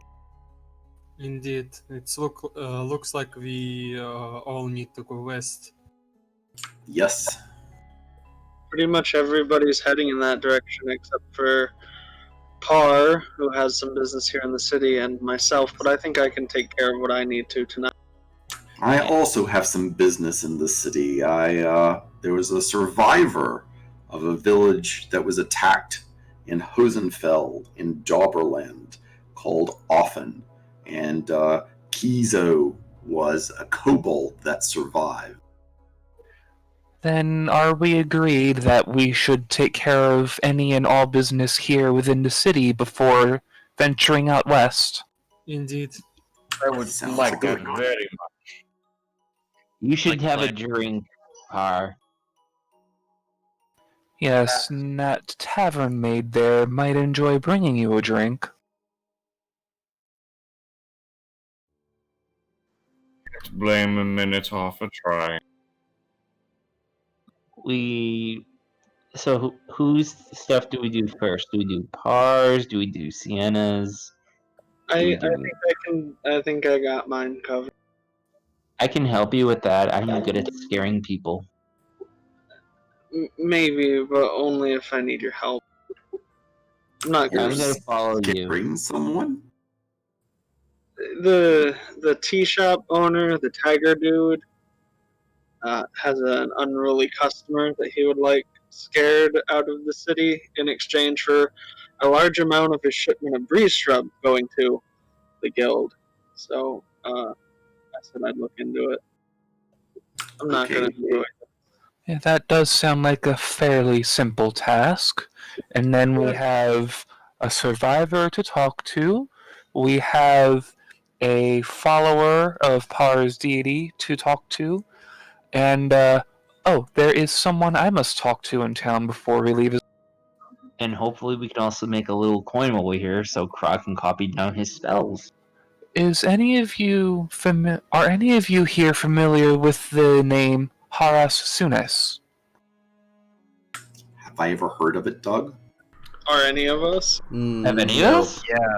No, you have not. Then, if you may have heard rumors of people in town talking about this Haras, that he owns the shortest tower in the Mage's Quarter, and that people don't ever see him. It's mostly like Shortest? yes, the shortest tower. The shortest tower. All the other towers. Tower envy. All the other towers have like at least some three levels to them. His seems to have only one, only the ground level. Yes, and I was informed that I should not go speak with this individual alone, so perhaps we should save my particular task for last before leaving town. Okay.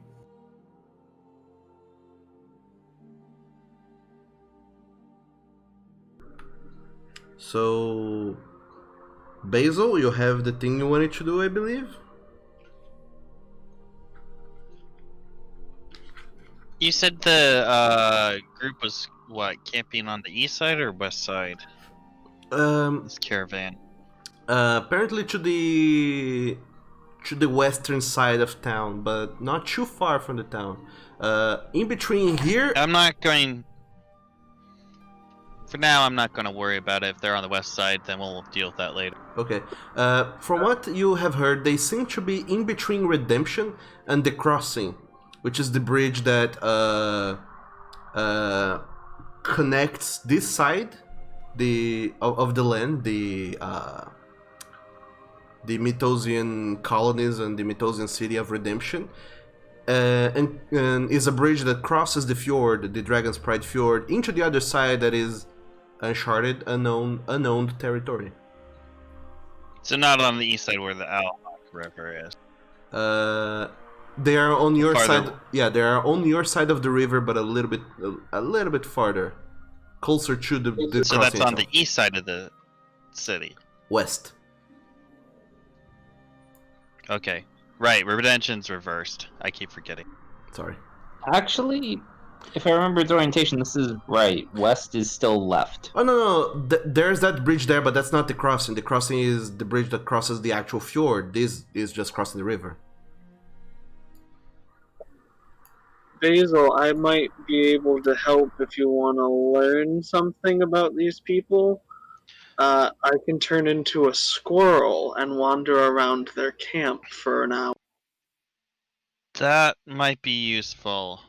I want to know why they're here.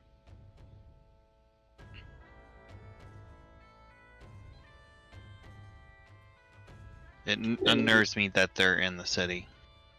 Well, I can go for 2 hours, but I'll need like a 5-minute break in between, so to turn No, back into 1 a- hour should be more than sufficient to look around. I will But say we there can is do no. that later.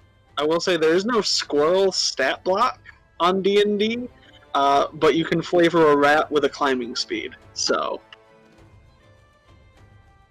Sure, that works.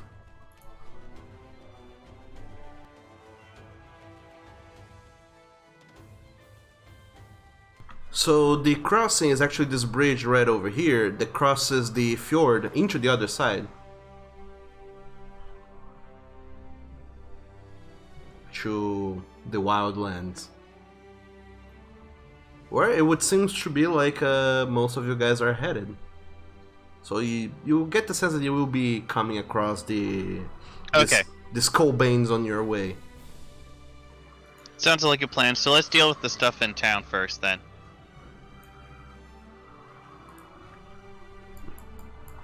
So what are we looking into first? I think scaring a guy might be easy, so a few of us can go there. Well, I think we should find him at night. Then perhaps we should go talk to the survivor first, as we don't know what talking with the other follower of Pars deity may yet entail. Indeed.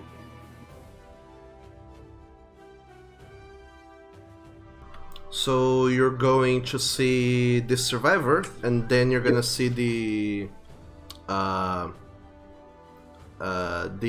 help the satire girl with the House of Pleasures, and then you're gonna scare a guy. Yep. Yes. Okay, seems like Unless a plan. somehow all those converge into one thing. Well, Sienna has a plan on doing that, so nobody else really needs to come along unless they want to like back her up. But it's Ren will best always back up Sienna. Well, Yeah, that's good, the but, idea. like, I'd stay back in the shadows in case Yeah. Sienna needed help. Cause I got a plan. I got a plan, guys. It's not gonna be fun. But I got a plan. plan. Then that plan. We planned upon that plan. No, I have a plan. It's good. It's a good plan. I need to And do a then little it dawned shopping upon- first, though. Alright, Then so we'll execute another plan. Donar, you take point leading your group through the town towards where Kizo lives. Right. But I don't believe that you are entirely surely fully aware of where he lives. No, you just said off the side of town. Okay. But I assumed that the Badger told me. He told you that Kizo exists because Kizo is a very secluded person, so only a few persons actually know where he is because he wants to remain hidden. So I will I'll need you to make an investigation check just to see how long it takes for you to find him. Oh, Gavadur, help me with this. She was not listening. Well then. So, Donar, it takes you an awfully long time to find Kizo.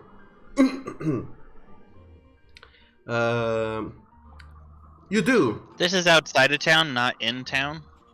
No, this is in town.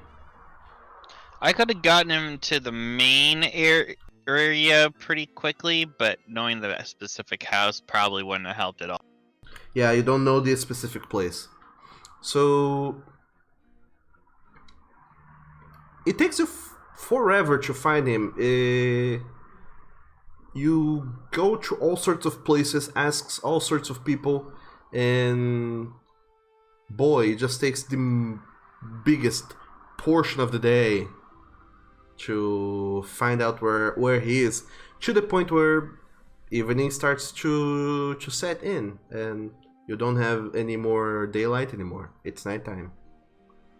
But you finally find the house. It's quite inconspicuous, actually. It's just a house in one of the many streets in the city that has no marks through it, no anything specific. It just looks like another normal house. Except that apparently a kobold lives there.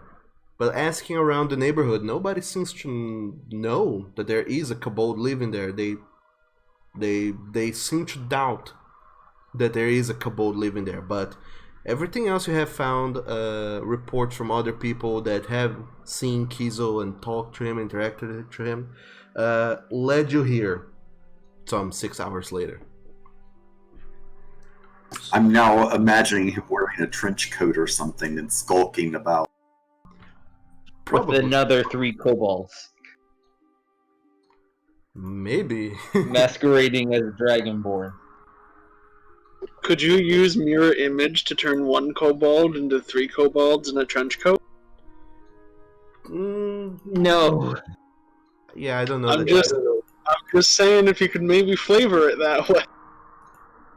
Regardless, you find the house where Kizo apparently lives in, Donar, and you and your very tired from walking friends stand in front of it. So, what are you guys doing? Knock on the door. Alright. You knock on the door, and there is no answer, really. Kizo, it is Donar. I come to ask you a question about the city that you came from, that you survived the attack.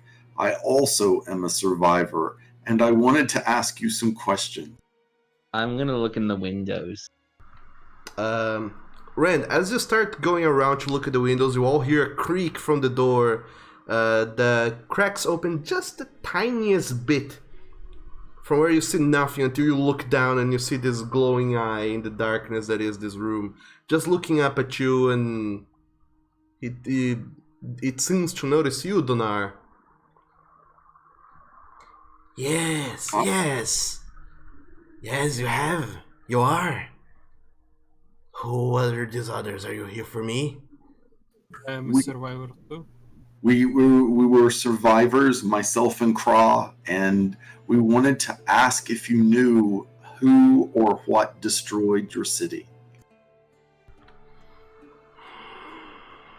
He looks at all of you guys, and briefly, I stooped down low so that I'm trying to get to his level. he looks at everyone else, sees you kind of stooping down, Donar, and he says, "Well, don't stay out here, don't linger, come. And he kind of pushes open the door and starts ushering you guys to run inside as fast as you can. Does anyone has a passive insight of 15 or above? Insight? I actually do. think I our think- monk might. Basil should have the highest passive insight of the fucking party. How would you calculate passive insight? It's 10 It's plus your whatever your bonus. insight is. It's your insight bonus plus 10. If my insight skill point. Yes. So I would have an 18 insight. Yep. Expertise. 18 passive insight. And High wisdom and expertise. Kra, you said you have that too, right? Yep. Okay, so Kra and Basil, the two of you notice that the Kizo, is very nervous and keeps looking around. Even after you guys go in, he keeps looking around, and you see that he's very, very nervous about you guys being here. You get the sense that he's concerned that someone else might be showing up. Basil's going to look at him and say, "You keep darting your eyes everywhere. Were we not the one? You seem like someone else could possibly be looking for you. Is that so? I mean, you're darting around. I mean, obviously we're a larger group and I understand your fears, but I mean, is someone else hunting you?" Oh, you could say that, yes. I've been hunted. I'm the reason why my village was attacked and destroyed. And so are you. And he points at you, Donar. Wait, what? Why? This doesn't make sense. Why would you and Donar be the reasons why the villages would be attacked? They're both dragony. Friend, I don't think that would be the reason. He looks at you, Donar, when all of you guys are in, and he closes the door and locks it with 3 bolts. And he says, "They have come after us many times in the past. This cult, the cult of Thanatos. They seek to end us, or all those that are like us.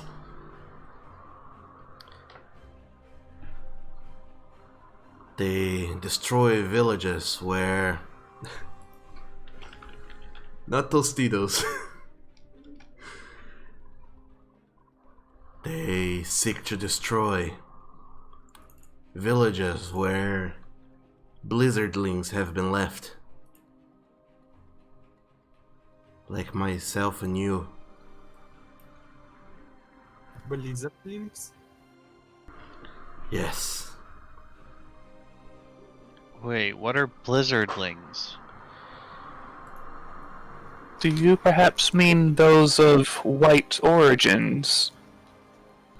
White dragon origins? Yes. Yes. Blizzardlings, they are one of the few who can come and go into Dosidaya. No one else can. If they try, they die. But our kind, we can come and go whenever we please. And they want to figure out how and use it. They seek to destroy the blizzard of the West. Oh dear. Donar, dear, I fear I may need your assistance in the future then. Oh, I do not seek to destroy the blizzard in the west, mind you, dear. I seek to just enter. I am looking for someone, you see. Blizzard of the West?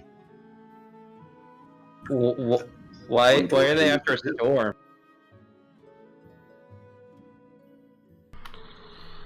They seem to have some sort of gripe with it, something ancient and old. And they want to see it destroyed, and they will destroy anyone else who is also on their path. Would Neo be able to roll a history check because the player has a theory here? Sure. It'll be a high DC, but sure, why not? Yeah. With my +4, I don't know if I can do it, but I can try. Okay, go for it. Nope.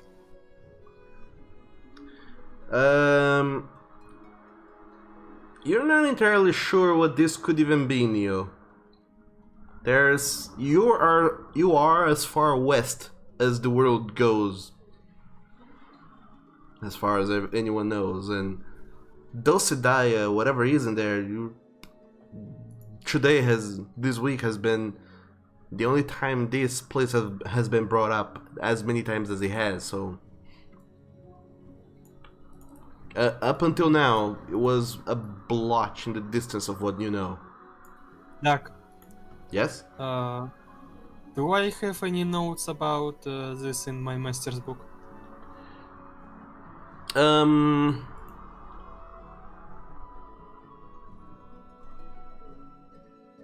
No, you do not.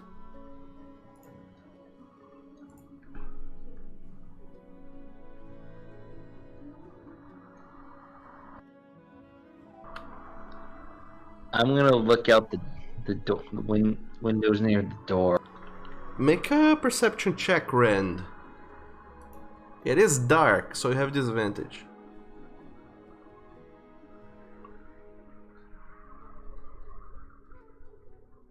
Actually, Too dark. Never mind that. You don't have disadvantage. I got my... No, wait, you do. Yeah, you do. Never mind. Yeah, but I'd be able to hear them. It's one of those weird things, but I don't see anything. Yeah, you don't see anything. Literally, it's too dark outside. There are street lamps outside to keep things illuminated, but this is an off street, far off to the side, and there is lampposts closer to the corners where you are nowhere near of. Unfortunately. I'm gonna keep staring out the window just because. And you do. And you just keep looking outside to see if you notice anything going on. Meanwhile, Kizo, he just says, "I was from Offen, and he was destroyed when fiends from the cult of Thanatos came. Well, not fiends, they were creatures that should have been dead, but weren't. Zombies and the skeletons, they came and attacked everything. We could hear the smell of death before it hit us. And when it did, it took everyone. And whoever they took raised into their army and took even more." That is not good at all. I was not there, and when I got back, the whole place had been destroyed, and the only person I found alive was Craw. You are lucky. They are hunting us. Still, I'm surprised they haven't tried to hit you again. Well, I keep Craw close by. I mean, you, big one. And he points at you, Donar. Me? Yes. You're a white dragonborn. Yes. You're a blizzardling. Oh.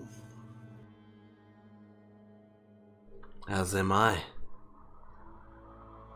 We are the reasons our villages were destroyed and our friends were lost.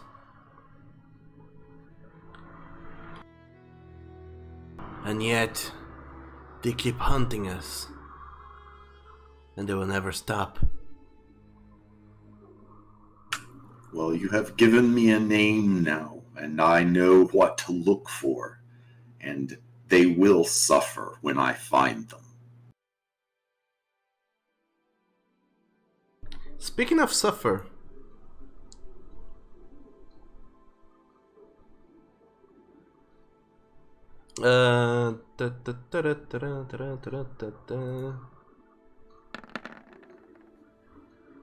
okay. Oh shit! I don't know your guys' passive perceptions. Is anyone's passive perception above 13? Yep. 16. My 15. Okay. Yes. So, those of you who have a passive perception of 13 or above, which I believe is everyone. Not me. I have a 12. 14. 11. Okay. So, Neo, Donar, and Rand, the three of you are surprised, as is Kizo, but not anyone else. When you all just hear these loud bangs on the door. There's still no one outside. You keep hearing loud bangs on the door outside. Rand, you finally realize that, hey, no wonder it's been so dark outside. These windows were closed. Oh, I'm an idiot. I opened the window and look outside. Gosh, Rand. Really? Hide behind us, Kizo. We will protect you. And Kizo, he just backs into the wall, into the corner of the room where he hides. And all of you kind of just brace yourselves as you keep hearing the pounding of the door. Something big on the outside is coming your way. Is anyone doing anything? Quick question, Doug. Yes. Is this the same day that I pulled Rand off of an alleyway and healed him? Because I need to know whether or not I'm still down that spell slot or I got it back. It's been days since that. Yeah, it's another day. Okay, then I'm waiting to see what happens. I'm going to cast Long Strider on Danare and Mage Armor at Basil. I just said I was opening the window to see what was going on. Rand, you see a gigantic skeleton hanging just outside. This gigantic skeleton that is hanging just outside bears a great axe, and its skull has somewhat of an evil-looking, elongated nose, snout, and two big, massive horns that protrudes from its face to the sides. Behind it, you see a pack of flesh-eating undead monsters that are close approaching. And on the back, you see a man clad in red, clothes with the shades of red, but mostly black, that seems to be commanding them, urging them to break into this house and take everyone, because why not take 2 blizzardlings instead of only 1? Guys, there's a whole bunch of skeletons. Oh dear. So I will throw you guys into this map. I was still preparing things, so boom. There's a lot of them. Nar has channel divinity as well. So I will put you guys on the map, and I will ask everyone to go ahead and roll for initiative. So what are your guys' positions? Who is closer to the door? Who is further away? Well, I said I was looking out a window nearest to the door. Yeah, sure. Yeah, and I was talking with the kobold. Okay, so Kra and Danar, the 2 of you are closer to the kobold who is hiding behind an oven. Neo and Ren, the 2 of you are on the close to the door. Yep. Yeah, Neo would have been towards the back of the room throughout all of this. Okay. Yeah. Or in this case, the front, because the conversation was going on in the back. So there's only windows in the front. Yes, there's a single window through which you can see this entire group of... Sorry, I muted myself. You can see this group of people approaching from the front through this one window.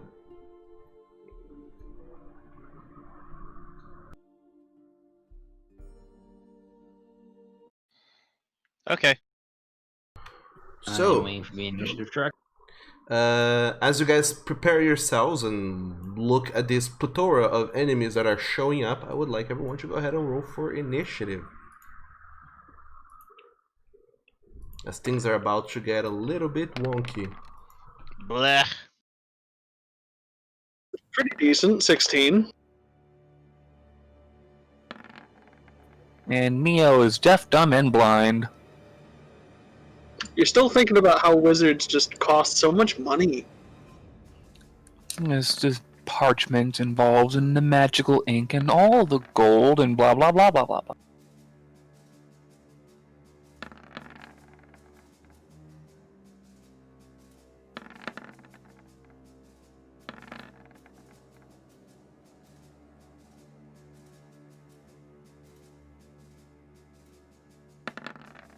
Well, it's good some of the casters are going first. Some of them.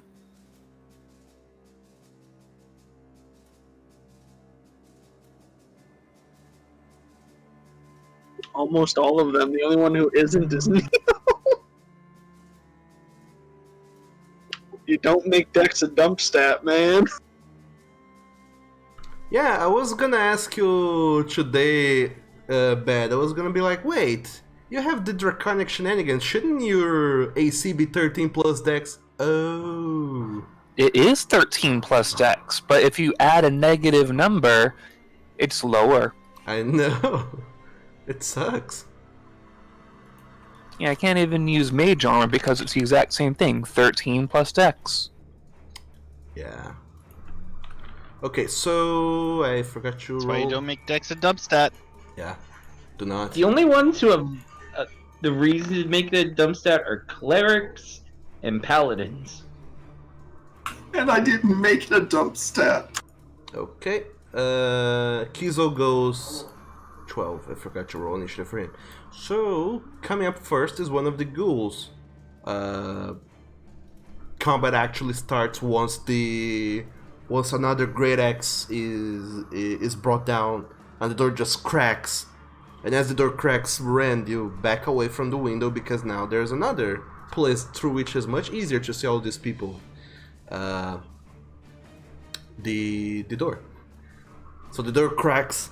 The Minotaur the skeleton pulls back the axe, and these droves of undead just starts running in. So this guy is gonna run in, look left and right to see what he can see, and is going to try and go for Kizo. Too bad there's a shitload of people in there, so it's gonna... Yeah, it's gonna go for Kizo. None of you guys had a turn yet. Because there's an oven in there, Donar, you are in the way, so it's gonna attack you. Alright. So it rushes up to you and then claws at you. And hits with a 17? With a 20? Yes. 17. Oh, 17 is exactly it. Okay. So you, Donar, have to make a Constitution saving throw, and you suffer 8 points of slashing damage. All right. You get raked across by these claws, and you feel this sort of poison entering your system and kind of numbing you, but you just resist it. And you get the sense that it would have paralyzed you if it happened. But that's the creature's turn. So next up is Par. What are you doing? Alrighty. By the way, Par, Well, because of your high passive perception, you notice that as these creatures were trying to bring down the door, fuck shit up, you saw something on the inside move, and as you trail your eyes through it, you see something clinging to the walls, going towards Kizo. A presence that isn't quite physical yet, but you know that there is something there. It's very apparent that these are undead. They are, yeah. Move right here.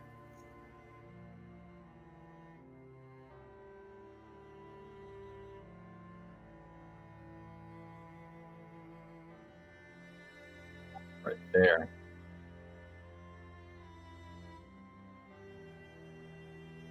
And we all know what's coming next. Turn undead. Alright. So, tell me a little bit about Turn Undead, because I believe I'll have to make a shit ton of saves. Every undead that is within 30 feet and can see or hear me must make wisdom saving throws. If the creature fails the throw, it is turned for 1 minute or until it takes damage. Any turned creatures must spend its turns trying to move as far away from me as possible. Okay. So, the one that just ran into the house, he makes it?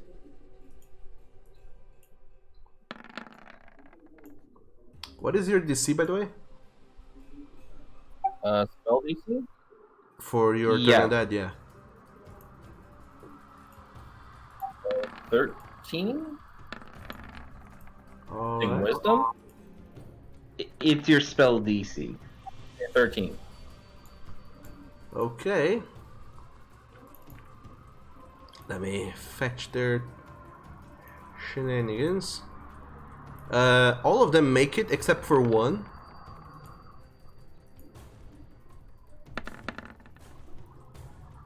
And another one fails. And this is Poopy Boy here can see you. It also has to make a save. It makes it. So yeah, as you run up, Par, and bring up your holy symbol of Pasperon and utter holy words to censor the undead, you notice that one of the zombies in the back, well, not zombies, but undead, flesh-eating thing, seems to have been frightened of you. And so is the big creature.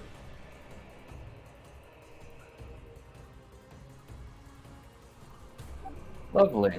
They have been turned. Are you doing anything else? I will.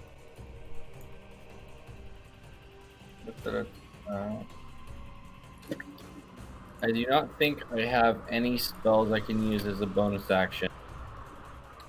Healing word. I do not have that, so. You don't have healing word prepared? Do not. It's not like I think Denar's the only one who's taken any damage. Yep, I'll just end my turn. I mean, spiritual weapon's also Okay. an option, but that he requires him to pick it. Now is the guy in the back. The guy clad in red, or ever popular cult fanatic. You fought two of them last night. Yeah. So you should be very familiar with him. And I am doing my best not to metagame anything about him.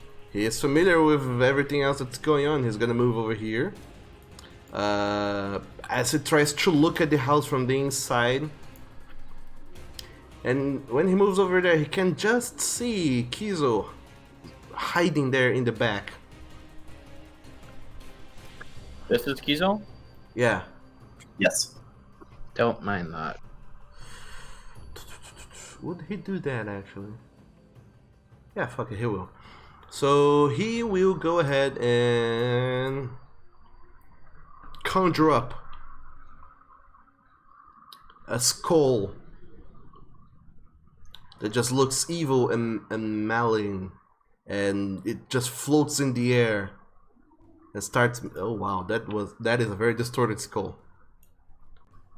And it just flies in the air, and as it, what the heck, as it does, I hate when my skulls all change size. right? It flies all the way up to where Kizo is, and is gonna try and bite at him because he is casting spiritual weapon. God damn it!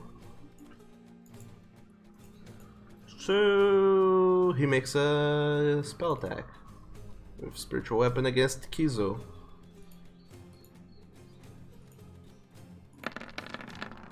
He should not have advantage.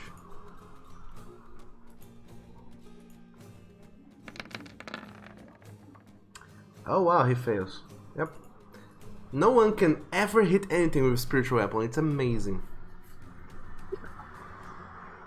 But yeah, he tries to do that. You all see this skull showing up and trying to gnaw at Kizo, who just kind of keeps hunching even lower behind the oven, and it just misses him. So next up is Kra. What are you doing? I'm going to move up here, and I'm going to cast Burning Hands to damage ghoul number 5 and spiritual skull if I can. And I will create 2 safe spaces for Donor and Kizo. I Oh. don't think spiritual weapons can be hurt. I think it can actually. No, they can't. They're incorporeal. They last for however long they last. They only stop if the caster dies Oh, okay. Yeah. or willingly yeah. drops it. It's in 3rd edition that they have hit points and such. Okay, so you try to do that, and you, Kra, knowingly aimed that way for yet another reason. He's got scoped spells. Not only that, the guy makes a dex saving throw, which he makes it with a natural 20. So he suffers no damage. However, He doesn't suffer no damage, he suffers half damage. Homebrew rules.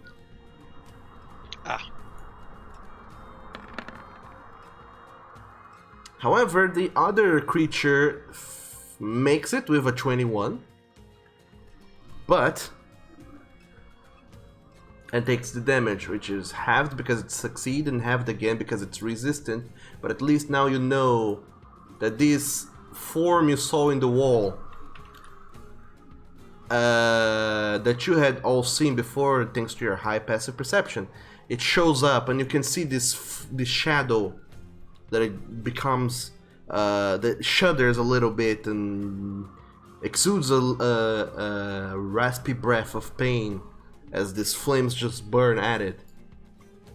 And Cry, you see that that shadow is awfully close to Kizo.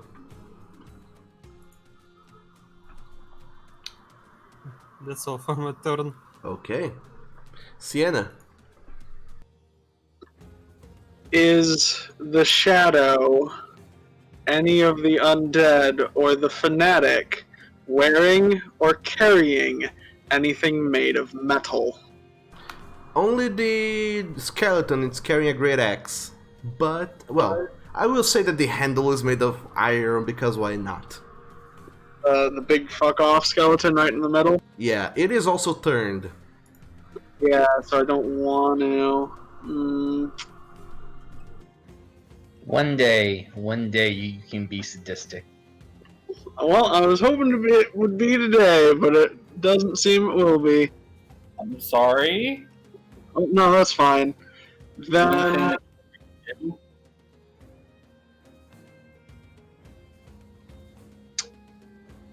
Okay. Sienna will chant in Druidic. Because there's a window by Rend, right? Yes. Alright. We're going to chant in Druidic. And we're going to cast Moonbeam. And we're going to center it. Because it's got a lovely 5-foot radius. We're going to center it right here. If I have my correct clicker. So it hits 1 and 2 only. Because I believe I can see that point through the window where Rend is. And through the door, yeah. Alright, then that is a Moonbeam. Okay.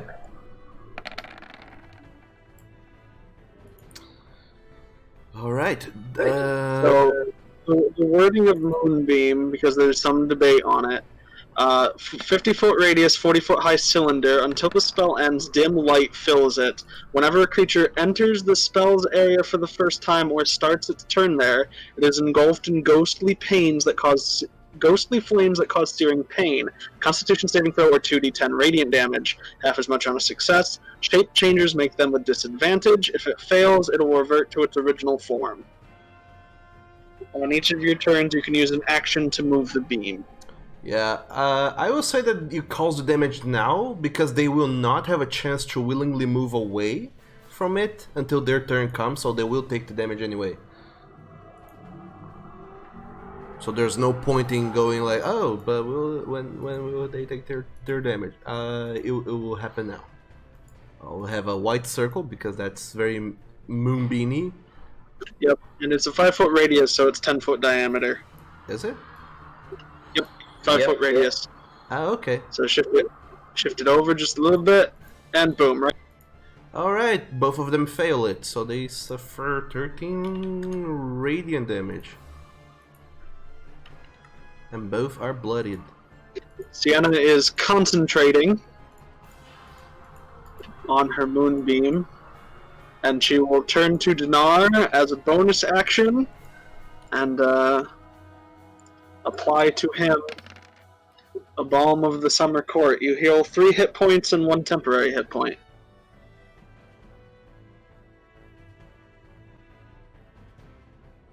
Because that is a class feature bonus action, and that is her turn. Alright, fair enough. So that's what you do, Sienna. Next up is Rend. I would like to rage, and I will let out a bear roar as I rage. Sure.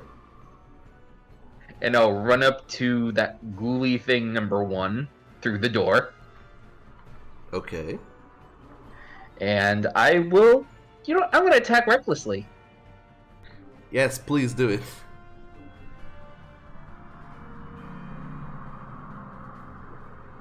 So you jump towards the flesh-eating zombie and attack recklessly. And hit. Roll for damage. 14 damage. You split it in twain. It dies. And since I still have movement, I'm gonna stay where I am. Because I don't want to be in that movement. Yep. So, is that your turn? That's my action and bonus action, yep. Alright. So now But is... I am raging. Okay, now is the Shadow's turn. From where it is, having seen what just happened, it's gonna go for the squishier target and try and strike at Kizo.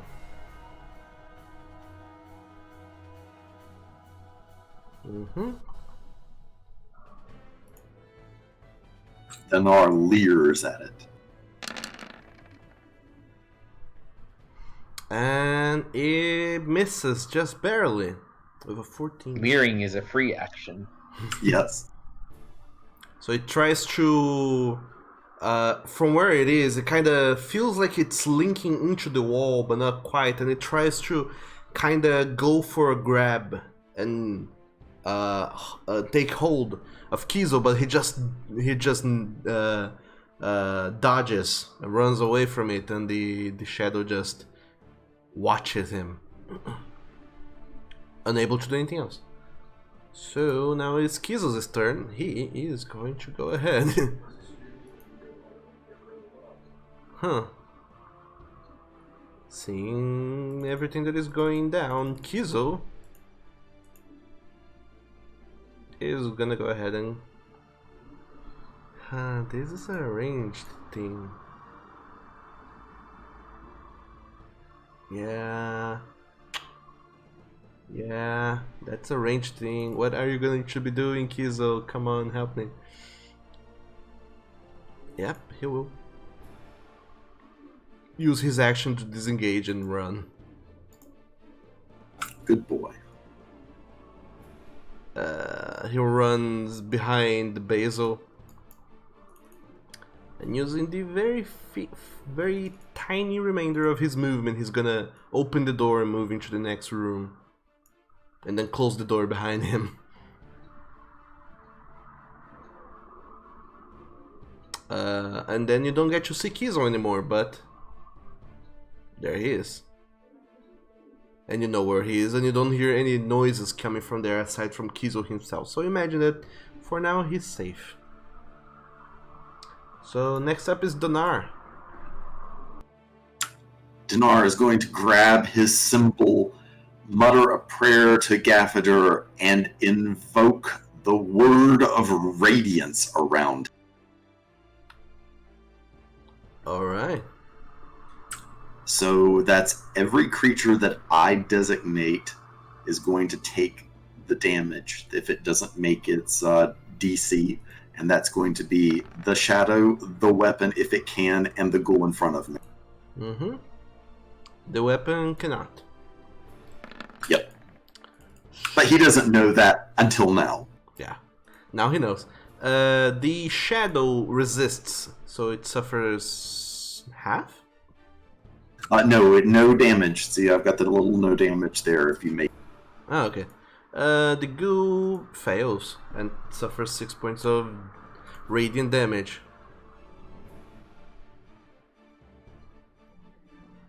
Are you doing anything else? That's my action. As paladins, don't have very many bonus actions. Okay. So, that's your turn. Yes. Okay. Next up is the big fuck off skeleton, which, having been censored by Par's words, it's going to try and run away. All of its movement away from him, in a way that it does not trap itself. So it runs all the way over here, and Rand, if you want, you can make an attack of opportunity. Nah. Alright. They are censored until when, Par? For 1 minute. Oh, 1 whole minute. Or until Horn. they take damage. Yeah. Until- And I think it specifies they have to dash, doesn't it? yes, they have to dash. They can take dash action, but and they don't get any reactions. They just have to move as far away from me as possible. Okay, so it starts running off into the city. Actually, would have moved here. That's the I thing. regret not hitting it now. That's the thing. Basil. Okay, boy, this is an entertaining room right now. Alright, so let's see how much movement I got. I've got 40.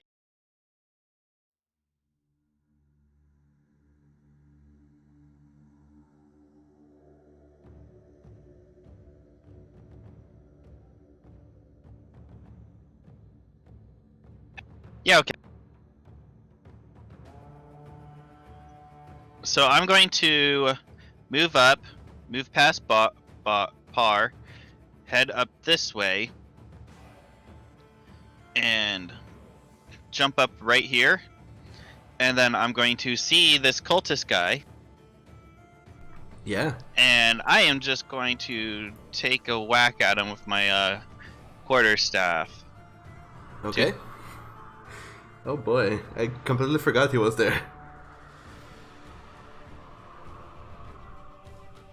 They have a decent amount of health. They do, as we have discovered. Ah, are you kidding me? A natural 1? Good grief. You're a little bit too unnerved now, Basil. Running off into the outside and seeing the big creature that just ran away and realizing that you're surrounding yourself with enemies. It's a little bit Alright, unnerving. I'm going to try making an unarmed strike at him. Okay, just a single one? Yeah. I'm not going to flurry of blows just yet. Okay.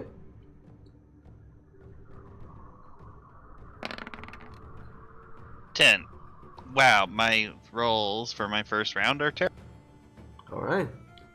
This guy seems very nimble for someone in such heavy clothes, and he just dashes back and dodges out of the way of your quarterstaff and your kicks. You are unable to hit him. And with that being the end of your turn, I believe? Yeah. You know what? I'm gonna use it. I'm gonna spend another. I'm gonna spend a key point to use flurry. Sure. So make one more. So you get one more strike. I get 2 more strikes. Yours. No. You already did one. Oh, Your- right. Your first strike is a bonus action, Yeah. then it's a key point if you want to do 2. So I got 1 more. So I'm gonna. Well, I hit once. Yeah, you hit with that 19. 7. Okay, out of frustration, you jump up and roundhouse kick him right in the belly.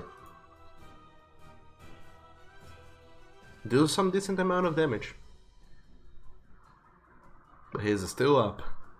All right. That's my turn. Okay. Next up is the flesh-eating monsters. This one has been censored, so it's also gonna run away. Dash away, even. You can attack him if you want, Basil. Sure. Okay.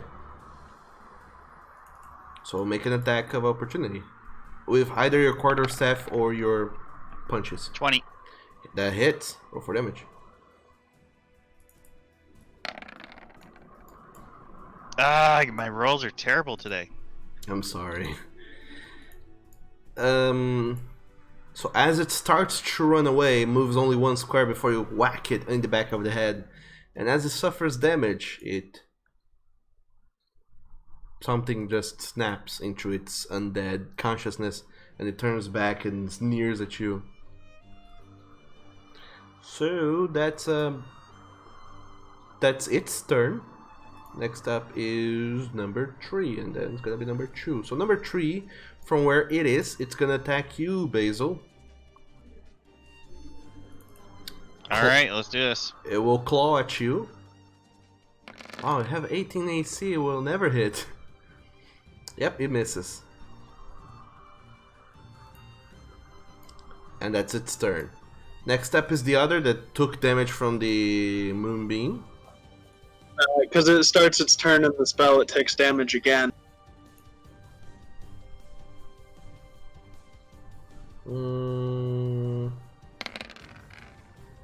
10 points of radiant damage if it fails the con save. yeah.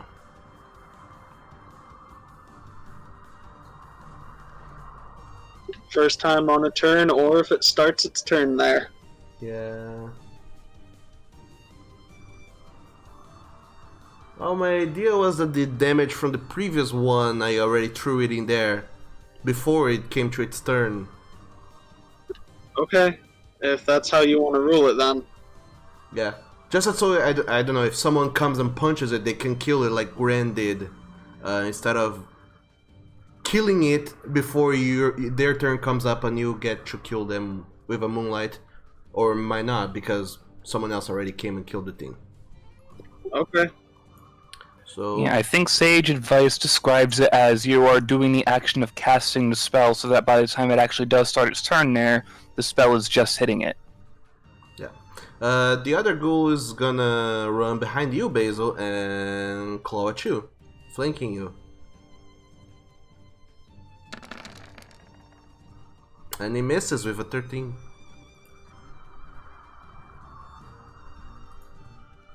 Lastly, it's Neo. Yep. Okay. Ghouls can't attack. Yeah, they can. Neo, as a bonus action,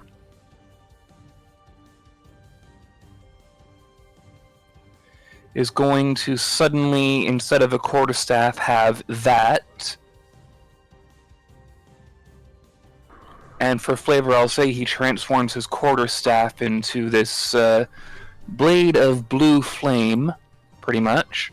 Mm-hmm. And he's going to stand in front of the door and cast Firebolt at the shadowy thing. Okay, you are concentrating, by the way. So make an attack roll, spell attack roll. God damn it.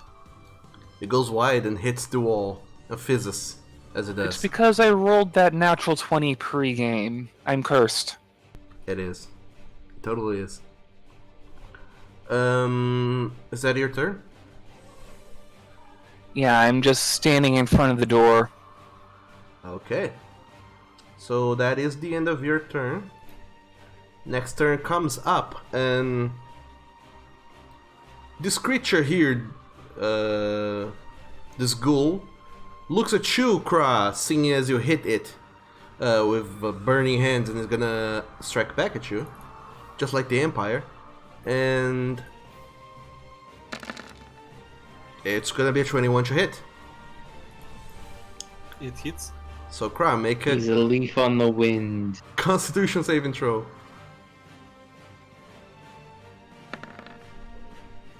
Alright, you suffer 7 points of slashing damage. And that's all that happens. Because it's turn's end. Since you can't really move anywhere, all of you guys are blocking its passage. Next up is Par. All right. Well, let me see here. Come again? I can't quite hear you. All right, I'm going to scoot over here. I'm going to use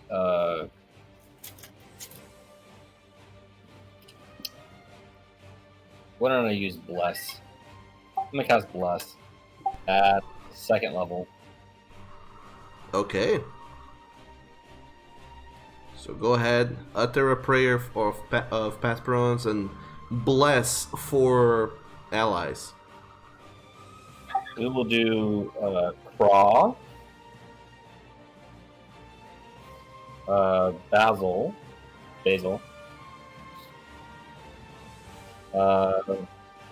Rend, and Dinar. Alright.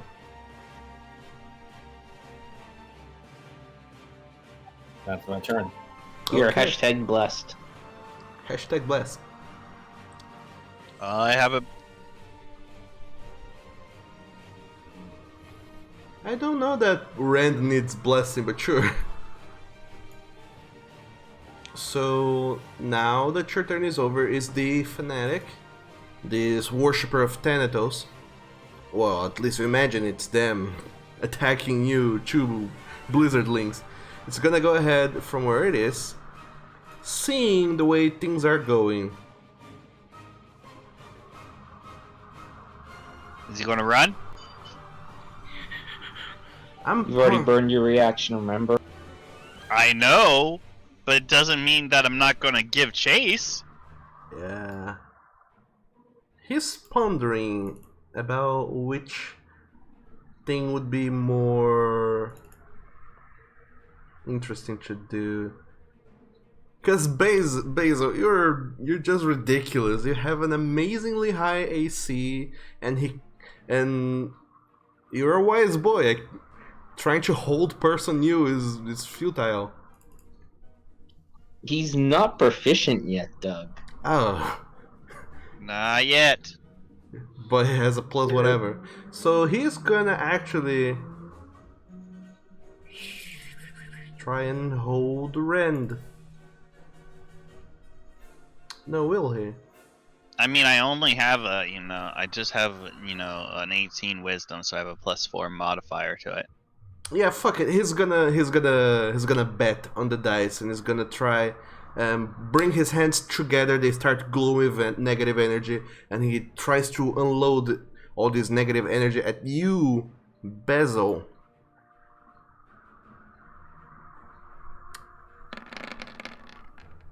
And hits with a 22.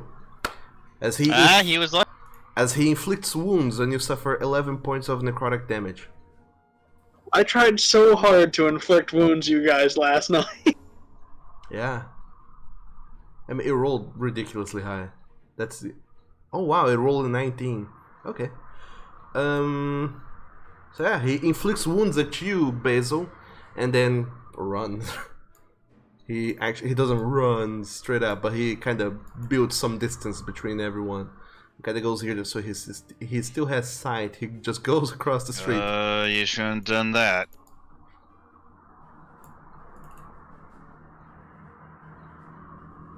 Yeah. Yeah. Yeah, that's the one thing he's doing.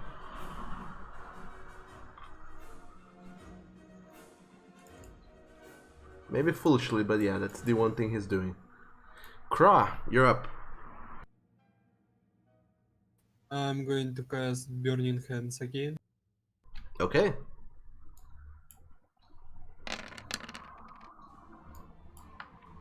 The goo and the shadow.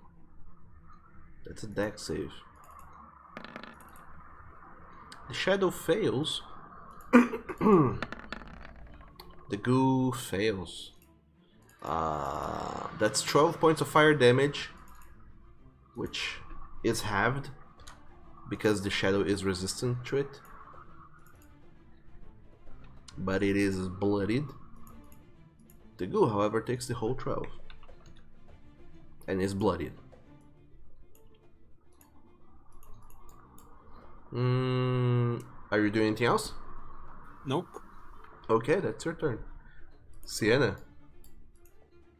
Sienna will hold out her hand, chant in Druidic again, and just draw her hand back as she slides the moonbeam pillar so it hits the shadow, and only the shadow because she doesn't want to hit her friend. Alright. Because it says nothing about walls stopping it. Indeed, it does not. So it's gonna move over here and weirdly enough shine there from an angle, I suppose, to hit the shadow. So it makes a Constitution saving throw. Yes. For a grand total of 6 radiant damage. All right.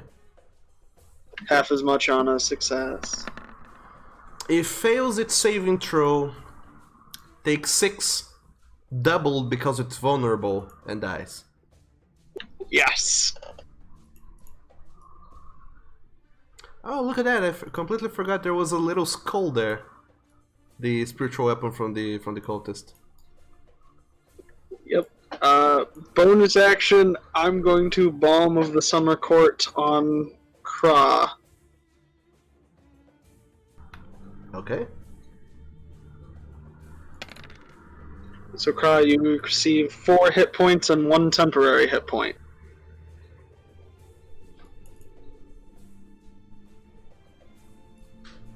And that is her turn.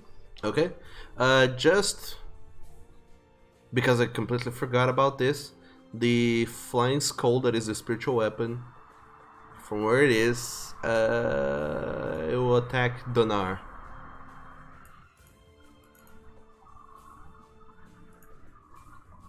Before the cultist ran away. And he missed. Cowardly cultist throwing skull. Well, the skull misses.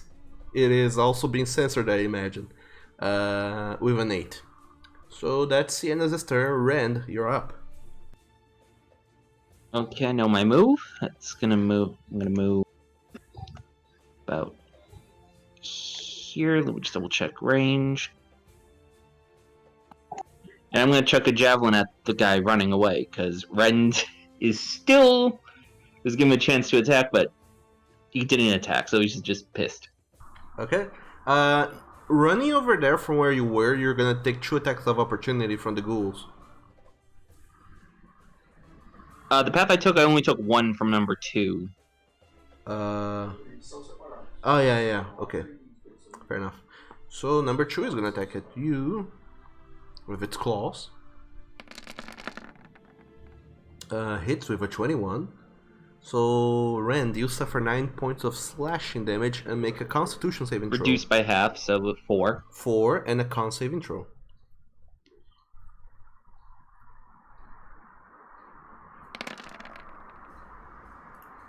You're good. FYI, I'm resistant to poison when raging. It's not poison. I know what these are. I'm saying nothing. So And I'm going to huck a javelin at the Minotaur thing running away. Okay, go for it. That hits. Verily. Roll for damage.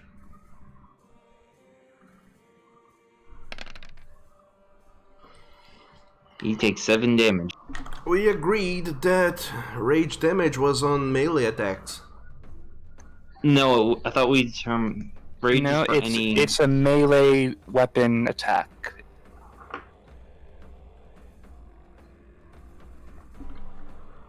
Oh, okay, melee weapon. Yep, not throwing things. Okay.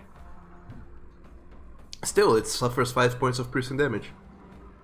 But I think javelin's listed as a melee weapon with a thrown property. It is a melee weapon if you use it in melee range. Otherwise, you're throwing it. So if you were right next to the guy, stabby, you get extra 2 points. It's a melee weapon, but you're not making a melee weapon attack because you're making a ranged weapon attack. Yeah. So, javelin, are you doing anything else for your bonus action? Ren?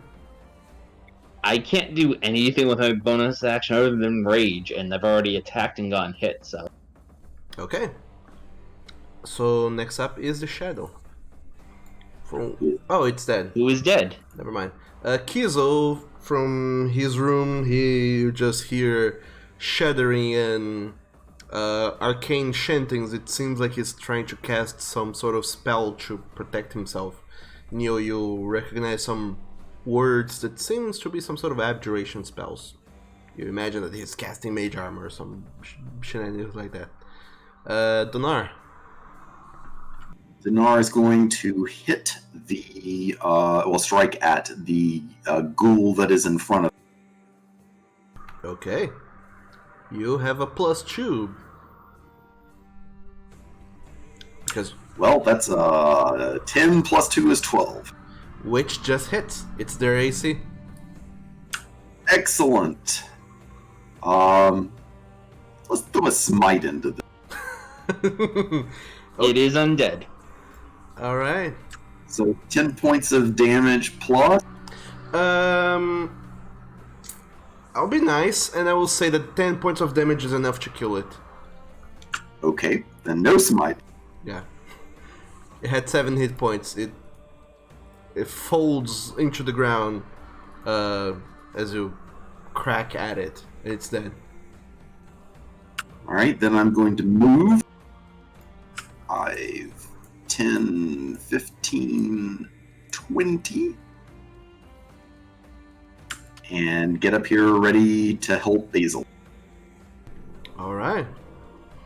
Now is this Kelly boy that was running away but has been poked in the butt by a wild flying javelin, so it's gonna run back towards you, Rand, who poked it. Okay.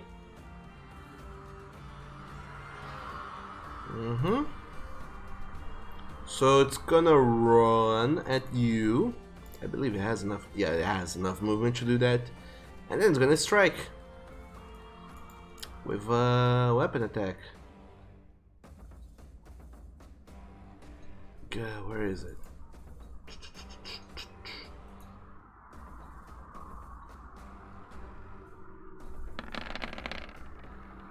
Which hits with a 23. Okay. So you suffer 8 points of damage plus 4, so that's 12 points of damage. Reduced by half, so 6. And you get to do a strength saving throw.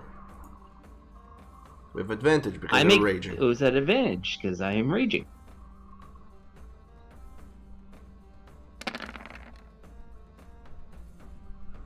Okay. Which I apparently needed. And you had advantage. Alright. So you're not pushed nor knocked prone. Just booped in the head. But that's the creature's turn, I believe, is it? Yes, it is the creature's turn. Basil. Okay, so I know I'm going to take an attack of opportunity from number 3 if I move away, since number 2 already used its. Yeah. But I am not letting this cultist bastard go. Okay, so as you move away, that guy is gonna make an attack of opportunity against you. Let me see if he hits. Actually, he's going to take 2. Only 1, actually. Why? Oh, 2 already did. It misses with a 13. Against You're you. good. Oh, yeah. My fault. Alright, and I am going to take another swing at this. Alright. Quarterstaff, I believe. Yep. 18. That hits easily. And 10 damage. Mm-hmm. And then I'm going to use another key point for Flurry of Blow. Alright, go for it.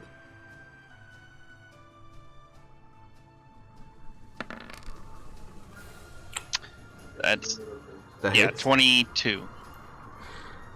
That hits very well. As you whack this guy on the side of the head with your quarterstaff and then using it for support, you just kind of spin in place and kick him. Again, dealing 8 points of damage and go for your last attack. 15. Which hits. Roll for damage.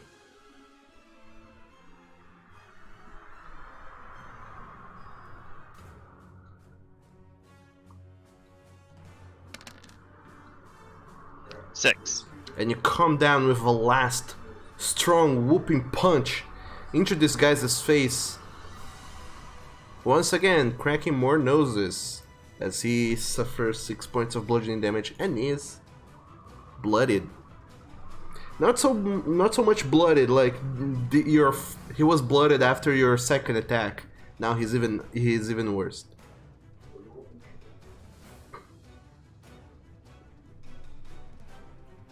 Okay. All right, that's your turn then. Now is Yep. the ghouls. They're gonna go and do stuff. Number 4 is just gonna pile up on Rand because why not? Okay. Where is it? Where is it? Where is it? Yeah, ghoul number 4 is gonna attack Rend. They're not super smart enough to flank, and even if it did, that's a 7, which misses. Number 3, from where it is, it's just gonna go and attack Donar.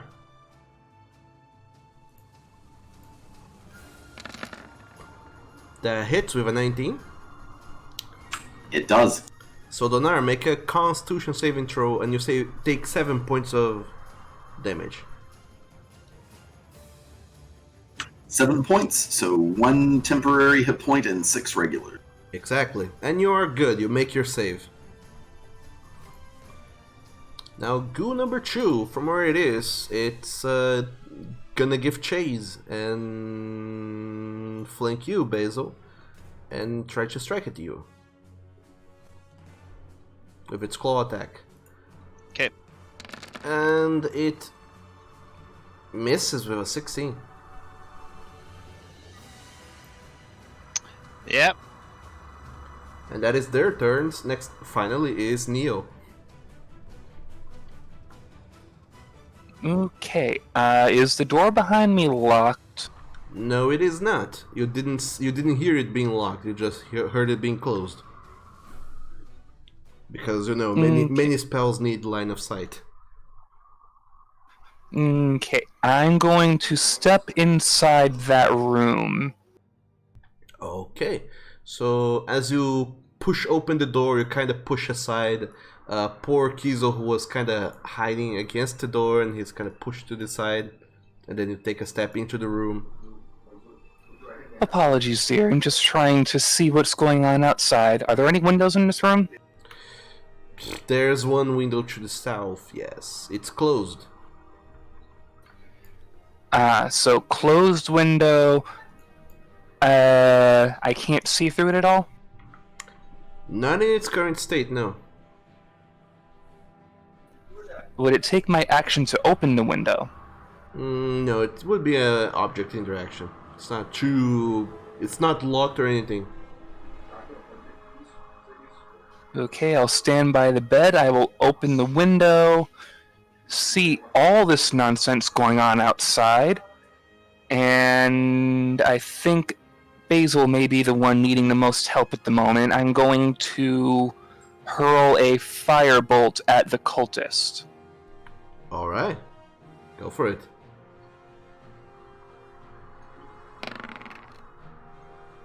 That's better. That hits.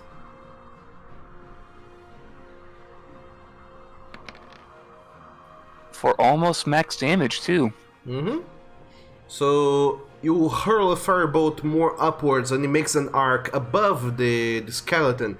And as it lands on the cultist, you just see this minor fiery explosion happening across his face, and he just gets slumped across the wall, well, towards the wall, and he just kind of bumps into it and then collapses to the ground, dead. Give it your all, Basil, dear. And that'll pretty much be the end of my turn. Alright. So that's the end of your turn. The spiritual weapon, quote unquote, is gone, and Par, you're up. Alrighty.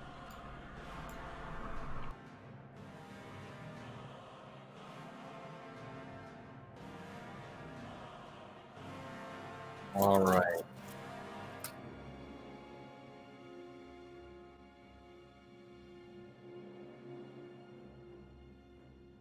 Actually, why don't I dash? I'm going to use dash, and I'm going to goring rush this zombie that is bloodied here. Alright. So you dash, make your way all the way over there, and then you make your attack roll.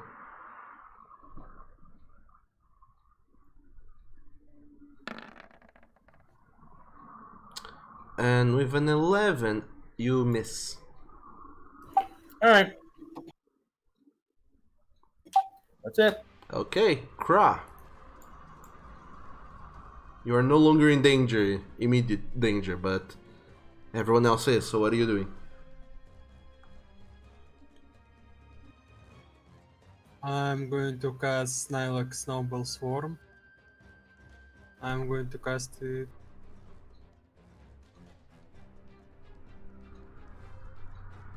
Like that. And I will create a safe pocket for Rent. Okay. So... Dex saves. For this boy here.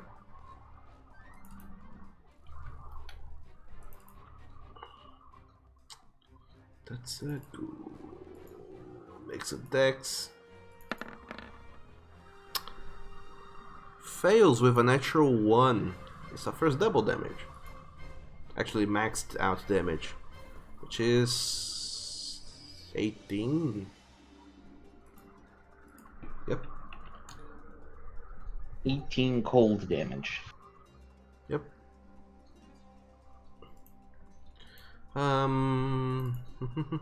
Yeah, it suffers the whole 18 points of cold damage. I believe Rand still has to make a dex save, right? Nope. No, because he has that spawn thing. Okay. Sculpted spells. They succeed their saving throw and they take no damage. Yeah, okay. Sorry. And the big boyo makes a savey. Makes it with a 16, takes half, which is 6 points of cold damage. The big skeleton. And that's your turn, I believe? Yep. Alright. Sienna.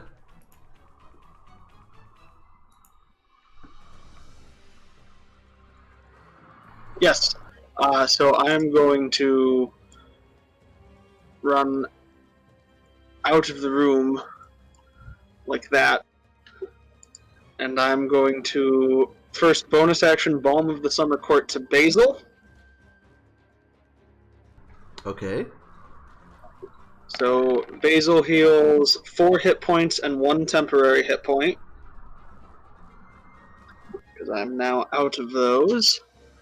And then I am going to move the Moonbeam to hit the Undead Minotaur. And I don't think I can hit number 4 without hurting Rend, so I'm not going to. Yeah. Yes, like that. You can't hit only the 2 of them, but you can make an attack roll, so I can get you making a con save. And 11 points of radiant damage. alright, I succeed with a 19. And this guy is not vulnerable to that, so So he takes 5 radiant. yeah, only 5 radiant. And that is Sienna's turn. Okay. Next up is Rend. Only I'm 5 going radiant? Yeah, it's halved. I'm going to attack recklessly Mm-hmm. the minute. Okay, go for it.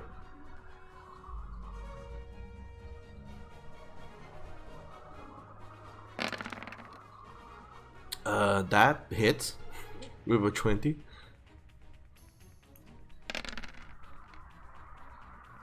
$14 damage. Alright.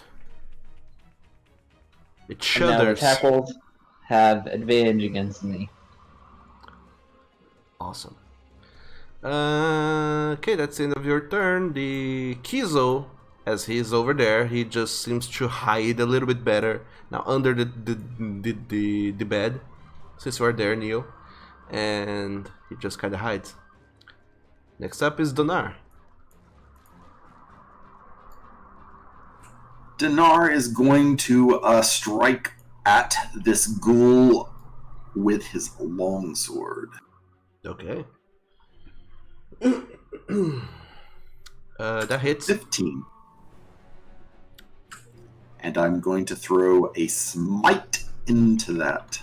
Sure, go for it.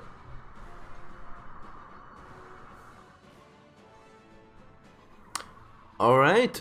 So 25 points. 25 points total is its hit points, and it was at full health, so now it's not. It's dead. And then I'm going to move down here. Okay. That's your turn, I believe. It is. All right. Top efficiency, Donar. Next up is the skeleton boy. Who is now in the moonbeam. Yeah. So You ready? he's not bloodied. Not yet. And he. I would like to go back and add a bonus action then from me. You use your bonus action to. No, yeah, smite isn't that. Okay, so what are you doing? You can only attack me, you bull-headed thing. Is that so?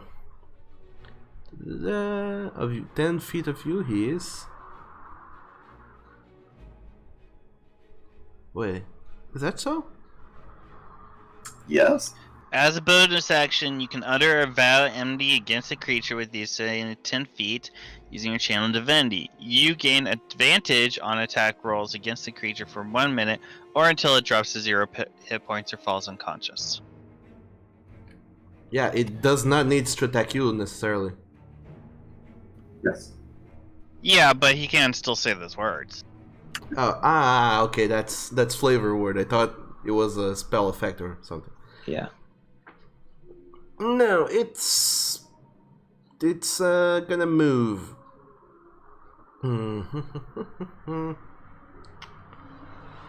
It's gonna move over here because it does not like being burned by the moonbeam thing.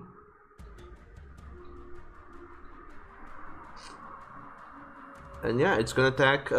Keep attacking Rand. He has advantage. He does.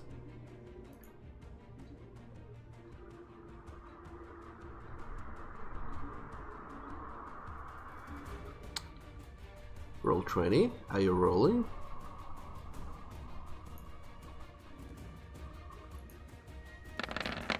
Yep, it rolled all the things now. I'll consider the first click that I did, which hits with an 18, and you, Rand, suffers 15 points of slashing, reduced to 7.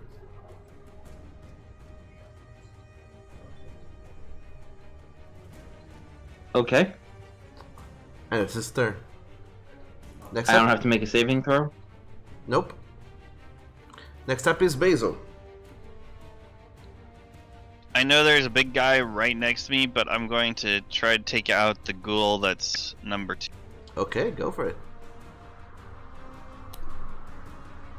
You have many attacks. 13? Hits. Sorry about that. Gosh. 5. It takes a big whack to the head, but it's still up. Bonus action. Also hits. 5. Alright. It's looking really bad, but it is still up. You get the sense that the next anything will take it down. Good to know. Yep. Sure, that's... Wait. Next anything? Yes. Do you want your flurry of blows? I mean, most of the time you have to declare a flurry of blows before you. Yeah, and I was just thinking about Fury of the Small too. Oh yeah, there is that. You can have that at any time. Okay. So I would use it on my last strike that I had there and add Alright. 3. So, with your Fury of the Small, Basil, as you finish your last strike and you finally land, and you just pose and do that classic kung fu movie, just yell of to psych yourself up. You just see as the ghoul kind of just shudders a little bit there, and then falls backwards, just out of the sheer destruction you dealt to this creature's psyche by really messing up with its key. By dealing 3 more points of damage. Yeah, because it says when you damage a creature with an attack or spell that is larger than you, you cause the attack or spell to deal extra damage to the creature that equals your level. Alright, so it's. So my level's 3. Yep, it suffers 3 hit points and falls down dead. Well, dead again. Yep. And now I'm ready for the big guy. Okay, that's the end of your turn. Lastly, is the ghoul that is between Donar and Rand. It's gonna keep attacking Rand. It was already attacking Rand. It has advantage on its claw attack, Yep. which hits with a natural 20. So you suffer 10 points of damage, halved to 5. And you make a Constitution saving throw. By the way, all of you, as you look at Rand, he's taking slash after slash. You don't have advantage on that. Either way, it's a 7 and a 10, so I don't think he made the save. Especially not with a natural one afterwards. Yeah, I don't think I made the save either way. Okay, all of you guys see that with each strike, Rand is looking more and more bloodied, and on this last strike that the creature just claws at him, Rand simply just stops, and you see him unable to move as he is paralyzed.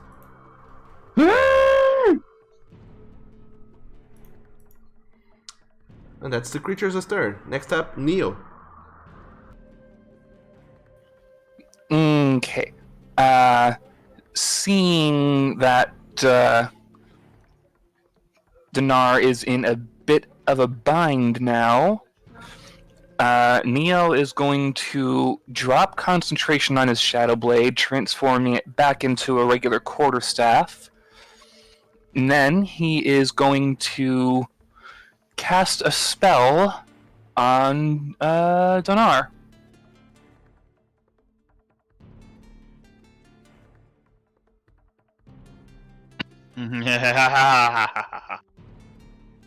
So I'm still concentrating, but on something else now. Are you enlarging him? Yes, I'm going to make Donar huge. Okay, so Donar, you become a large creature instead. Oh my. Please take care of Ren. He doesn't look too good. For the duration, every attack you do, melee, actually I think every attack, deals an extra 1d4. Okay.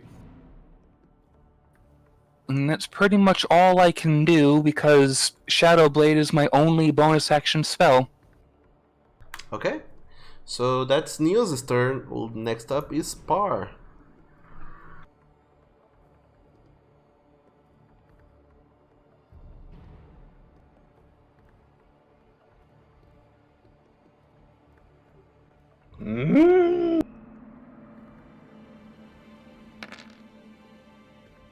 Just so you know, Par, if you're saying anything, we can't hear you.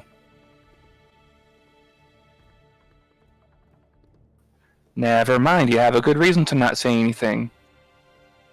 So, Rand, you see Par just noticing, well, you don't really see, but he comes to you, touches you, healing you for 11 hit points, plus 1 temporary hit point. With a smack on the button. Indeed. And I am still frozen. Yeah, you are paralyzed.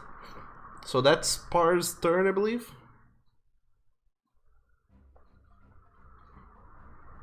Because nobody has anything to do with their bonus actions at level 3 except for monks. Yeah, next up is Kra. I've used all 3 of my Balms of the Summer Courts. Those are bonus actions. And Druids. Ray of Frost, the ghoul number 4. Okay. Oh, that's an attack roll. Cool. It hits. And it only had 2 hit points, so it dies.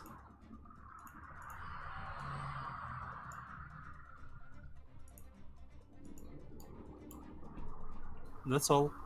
Alright, Sienna. Sienna will, firstly, as a bonus action, cast a healing word at Ren at first level for 5 hit points.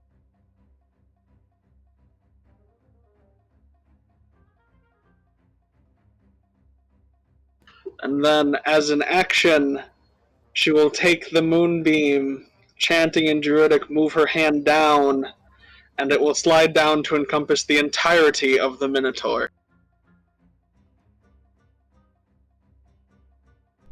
A little bit of overkill there, but sure. Well, that way all my friends can surround him and wail on him. Yeah. Okay. Especially a now giant dragonborn. Oh, look at that! He fails his con save with a natural 1, so he takes 14 points of. Maximum damage is 20. Is it 20? Yes, 2d10. D10. Oh yeah, you are right. Sure, he is super blooded. I wonder if Giant Dinar is even going to have a chance to use his newfound strength on this guy. Well, Rend is paralyzed. Yep, and I can't remove it. Oh, yeah. Yeah. So is that your turn, Sienna? Yes, I'm going to stay in the back. Okay. So Rand, you are paralyzed. Make a con save at the end of your turn.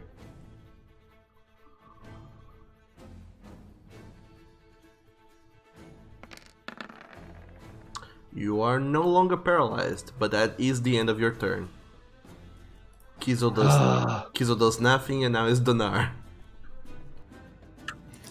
Dinar is going to step down to the Minotaur and, as promised, is going to attack him now with advantage. Okay. Wait, advantage? With advantage? Yes, Yes, he has with vow of advantage enmity. because I vowed that I would kill him. Oh Yeah, did you not forget The that? enmity. I did forget about that. Sure. 26 hits. And you get a Mine d4 will on the be- damage. Yes, and I will be pumping a smite into them. Mm-hmm. He's an undead, so you get one more d8 of smite. There's my extra damage, so 12, and then here is my undead smite.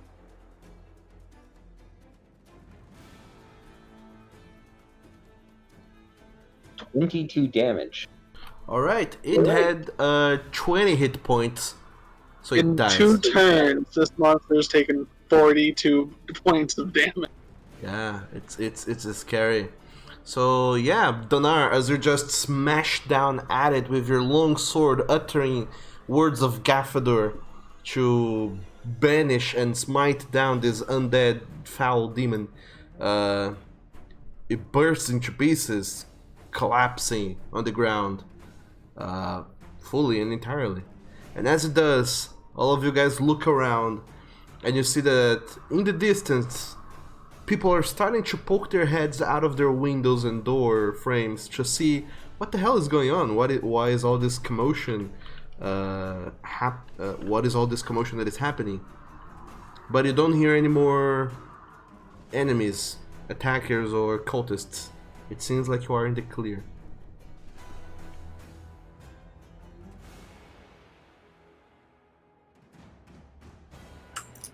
Neo, can you remove me back to my normal size? And can you do that to me? Sienna will stop chanting Druidic and the moonbeam will vanish. I don't know, dear. I quite like the view, but if you insist. And then Neo will drop concentration on the enlarge. Alright, Donar will return down to his normal size. The moonbeam vanishes. There's now just a litter of bodies on the street. Corpses, really. And a lot of people that kind of poke their heads out the window, then they notice, lots of arcane shenanigans going down, and no one is going outside for anything. Do you want to look at the body of that guy in red, Don? Sure, we will see, since he was part, or I suspect he was part of the cult of Thanatos. Yes, Thana, blah blah blah. And maybe find Thanatos. I have one Thana, spell slot got it. and some good berries if anybody wants that. So, Donar, make an investigation check. Or do you want me to roll it? Why don't we work together? Yep. So, Donar, make an investigation with advantage.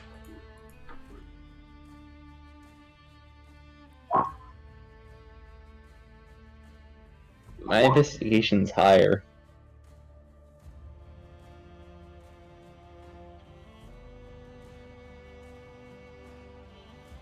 Alright. So, looking through these guys' belongings, you do find a few things here and there. Namely, it would seem like this guy was prepared to... was prepared for combat. On his pockets, you find a spell scroll. You find a potion of healing. And you find equivalent to 30 gold pieces. Can I take like 10 of this and you can give the rest to Craw? 10 gold pieces? Yeah, I'm kind of low on gold. What he wants to say is the fact that he bet all his gold in the arena and lost it all. Well, I think we should divide it evenly. It would be a shame. All of our friends helped us in this battle. This is true, but I was suggesting giving most of it to Craw since he needs it to do his wizardly thing. Well, yes. I will give mine to Craw. But others would need to decide on their own. So, on top of that, you also find on this cultist's body a little symbol of a skull that they seem to wear, these cultists of Thanatos. And also, you find a weird shard of green glass. It feels almost like a little dagger made of glass. And looking on the inside, you see what appears to be a flickering shadow that kind of just seems to be moving around in it, slowly, insidiously. I look at it with divine sense. Is it evil? It has evil essences, yes. And this glass dagger seems to have some sort of evil to it. I think we should destroy it, but... I take the dagger and start stabbing the body a bit with it. No, get the arcane people to look at it first, Ren. Okay, so Rend, as you pick the dagger and stab at one of the bodies, in the ground, I believe. Yes. Okay. As you pick the dagger, stab at it at one of the undead ghouls, You see that the dagger, as soon as it sinks into its flesh, the dagger, the shadow that was in the dagger kind of seems to seep through the wound and into the creature, and the dagger just suddenly dissolves completely. And then this gold that was falling down on the ground, you see that its flesh starts melting off completely. All that it's left is bones. And then these bones, they start to animate themselves. And you see this skeletal creature slowly starting to stand up. Ray of Frost on it. Everything was going so well, and the chaotic neutral person just said, "I'm gonna fuck it up." So, easily enough, all of you, as soon as you notice this, and Rand alerts you guys that, hey, there's a skeleton coming up, all of you guys just unleash spells and attacks at it, and you destroy it within seconds. But still, now you know what that did. Rand, why would... No. I don't think we should let the guild without supervision. Indeed, this could have been another clue for the Thanatos cult. It looks like it just woke up an undead. That's about it. Do you know of anything that wakes up undead like this? No, I could ask an animal if it does. I doubt they would know. Some animals can be pretty smart. I talked to this lizard the other day. Donar walks off to make sure that Kizzle is okay. Does anybody want some good berries just to top off their health? I made a whole bunch last night. And everyone got 5 gold pieces. Donar made sure that everybody was there. The potion of healing, I will wait and see who needs it. And the spell scroll I will give to... If anybody wants to top up their hit points, I essentially have 27 free hit points right now. I will take 6. I'll look at the spell scroll. Alright. Dinar, Basil, good I berries. would love to have a good berry. Would you Or really? 2 or 7 would be... I have 14 left. Can I have Let's 7? see. I have 14 left after giving you 7. Okay, very good. 3 plus 4, yeah, so I'll take another 7 too. Sure thing. I'm so glad I just cast this 3 times every night. Donar, you're still missing some hit points, weren't you? Yes, so I use my lay on hands on myself. Okay. So everyone topped off. Sienna, I believe you have 7 good berries still. According to my sheet, yes, I have 7 of them left. Alright. Everyone else now seems to be in top shape. And I'll make 30 more tonight. Have them ready for tomorrow. if you still have spell slots, then sure. Yep, if I still have spell slots at that time. Kra, as you look at this spell scroll, I don't remember what one asks for spell identification. It's usually Arcana. Not in this case. Religion. But you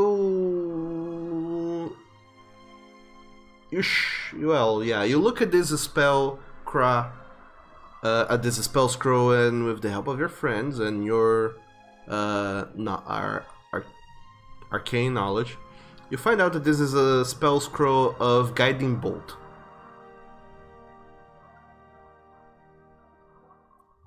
Only Bar can use that. I'll give it to Par. Alright, so Par, you get a Guiding Bolt spell scroll. Alright. Which you can use as an action to cast without spending spell slots. It's a first level spell, by the way, and it can only be cast at first level. I believe I have it already. Yeah, but now you Yeah, can... but you're the only one who can use that scroll anyway. All right. I don't believe Guiding Bolt is in the expanded Paladin list, is it? Guiding bolt? Yeah. No, do you want to make paladins broken? I don't know. Give me advantage. I don't know. In any case, you all gather these things, and as you go check on Kizo, he seems a little bit concerned, but not very affected by this. It almost seemed like he was expecting this. And Yeah, Neo would have been inside the whole time, making sure this guy is okay. It was a good job of you, Neo, to make sure that Kizo survived. Oh, of course, dear. Aside from your own personal reasons, I always feel it is the right thing to do to help those in need. Not to mention, I may have need for both of you if only those with some sort of white dragon descent can get onto that continent to the west. Yes. so as you rescue, quote unquote, Kizo, he just seems to stand up and look around and says, "Well, this was a kerfuffle. And this will be our lives from now on. You," and he points at you, Donar. "Whatever attack your village suffer, wherever you go, those attacks will keep happening. I thought I could hide, but I believe I have exposed my safe place. I will need to look for another. And I suggest you do too." I will be ready for the cult, Kizo, and I wish you the best on your journey. May Gaffador watch over you. May, yes. And you just see now Kizo, he kind of takes a few steps back, and he seems to cast a spell on himself, shrouding him in illusions as he changes his shape into that of a tiefling. Not anything too weird about it. Maybe out of preference, maybe out of familiarity, maybe out of taste. You're not entirely sure. But he turns into a white skin tiefling, kind of pale white. But he doesn't quite looks like Xerxes. He looks different, and he nods to you all. Picks a bag from his from one of the cupboards. Picks a bag that apparently was already ready. He just puts it over his shoulder and starts walking off without saying another word. I wish him the best on his journey, and I thank you, my friends, for helping me. Sorry, I lost the dagger. That's okay, it was evil, but you should be wary of magic items. They have a tendency to cause strange effects. All I did was poke it, though.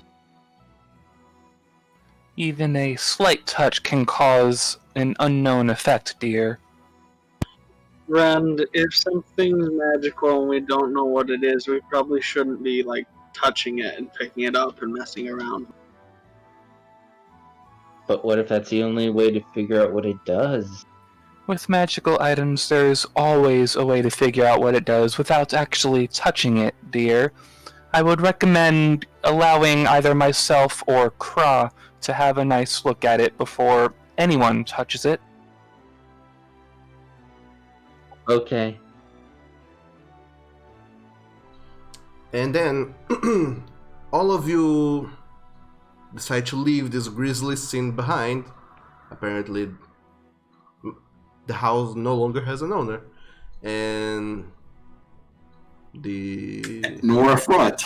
yeah, nor a front, and within moments you see some people showing up to inquire about why is there so many bodies in this residential area street. And as soon as you tell them that you're with the Adventurers Guild, they nod, let you go on in your business, and guards start to come to take away the bodies and clean this whole thing up. As as also you hear that someone sent word to the church that for someone to come and cleanse this whole mess, not the holy mess. And all 7 of you now start walking off away from this area, just thinking to yourselves. That's because it's an unholy mess. Yeah, you thinking to yourselves that you still have things you wanted to do. You wanted to go check on this house of pleasures. You wanted to scare a person. You wanted to do other things, but you just made a gigantic breakthrough. Apparently, you're traveling with a blizzardling, whatever that means. And that is what where we're gonna end off today's session, you guys. Was good. Do we level up at all, or are we going to stay level 3 because we have so many other things we are doing?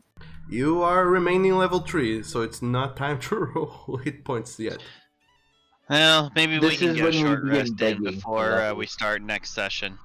We can't level up every session. This is true. I'm Yeah, thinking because maybe we'd next be session... level 20 in 20 sessions. Oh, That's true. a little over half.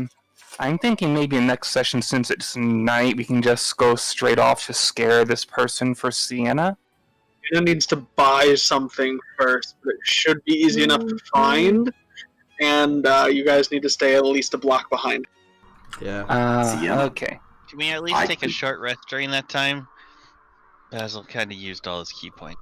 We'll probably end up taking a long rest because we have to wait until all the stores are open so Sienna can buy her thing. And then if we have to wait until it's nighttime again, we should maybe just go talk to other people and then wait for nighttime again. How late is it, Doug?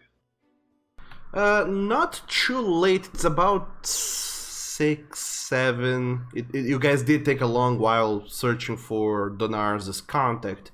Time during which I will say that while you were pretty much going everywhere in town, you could have procured those items you were looking to buy already, Sienna.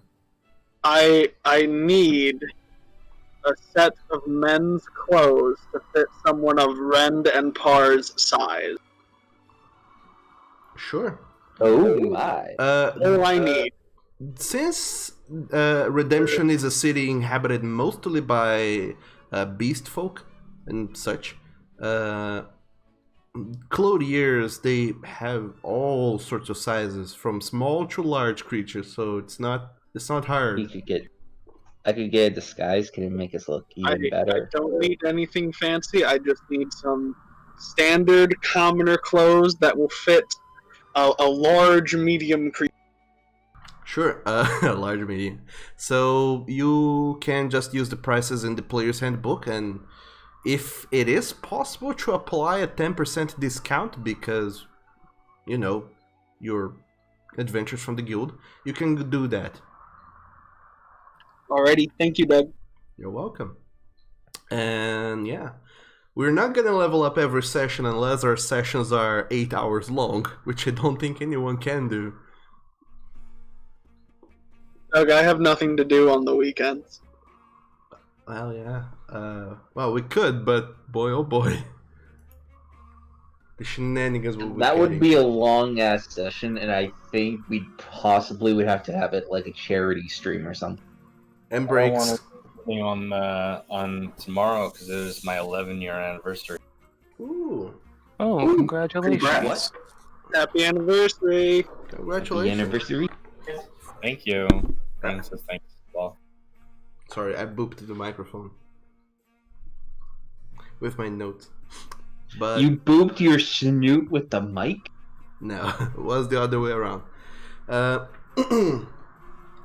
In any case, congratulations, Lawrence and Brian, and thank you guys for sticking around and playing with me, and to the people over on Twitch. thank you so very much for showing up and watching this 4-hour long Conquerors of Nolyn session, where this new party, this new group, is finally starting to work together and uncover some bigger truth that, boy oh boy, I was not at all ready to make, but now it exists and we're gonna go down with this. So thank you guys so very much for watching. Twitch people, you can check out replays on YouTube, and also if you're not a fan of watching 4-hour long episodes, you can check the wiki where the players keep up their own notes and information on their player characters, sometimes also on episodes, and you can get an idea of what happened previously only by through reading the wiki. So I'll be posting links for those things down there in the Twitch chat, and other than that, hope you guys have an amazing weekend. Bye bye. Meh. Dude.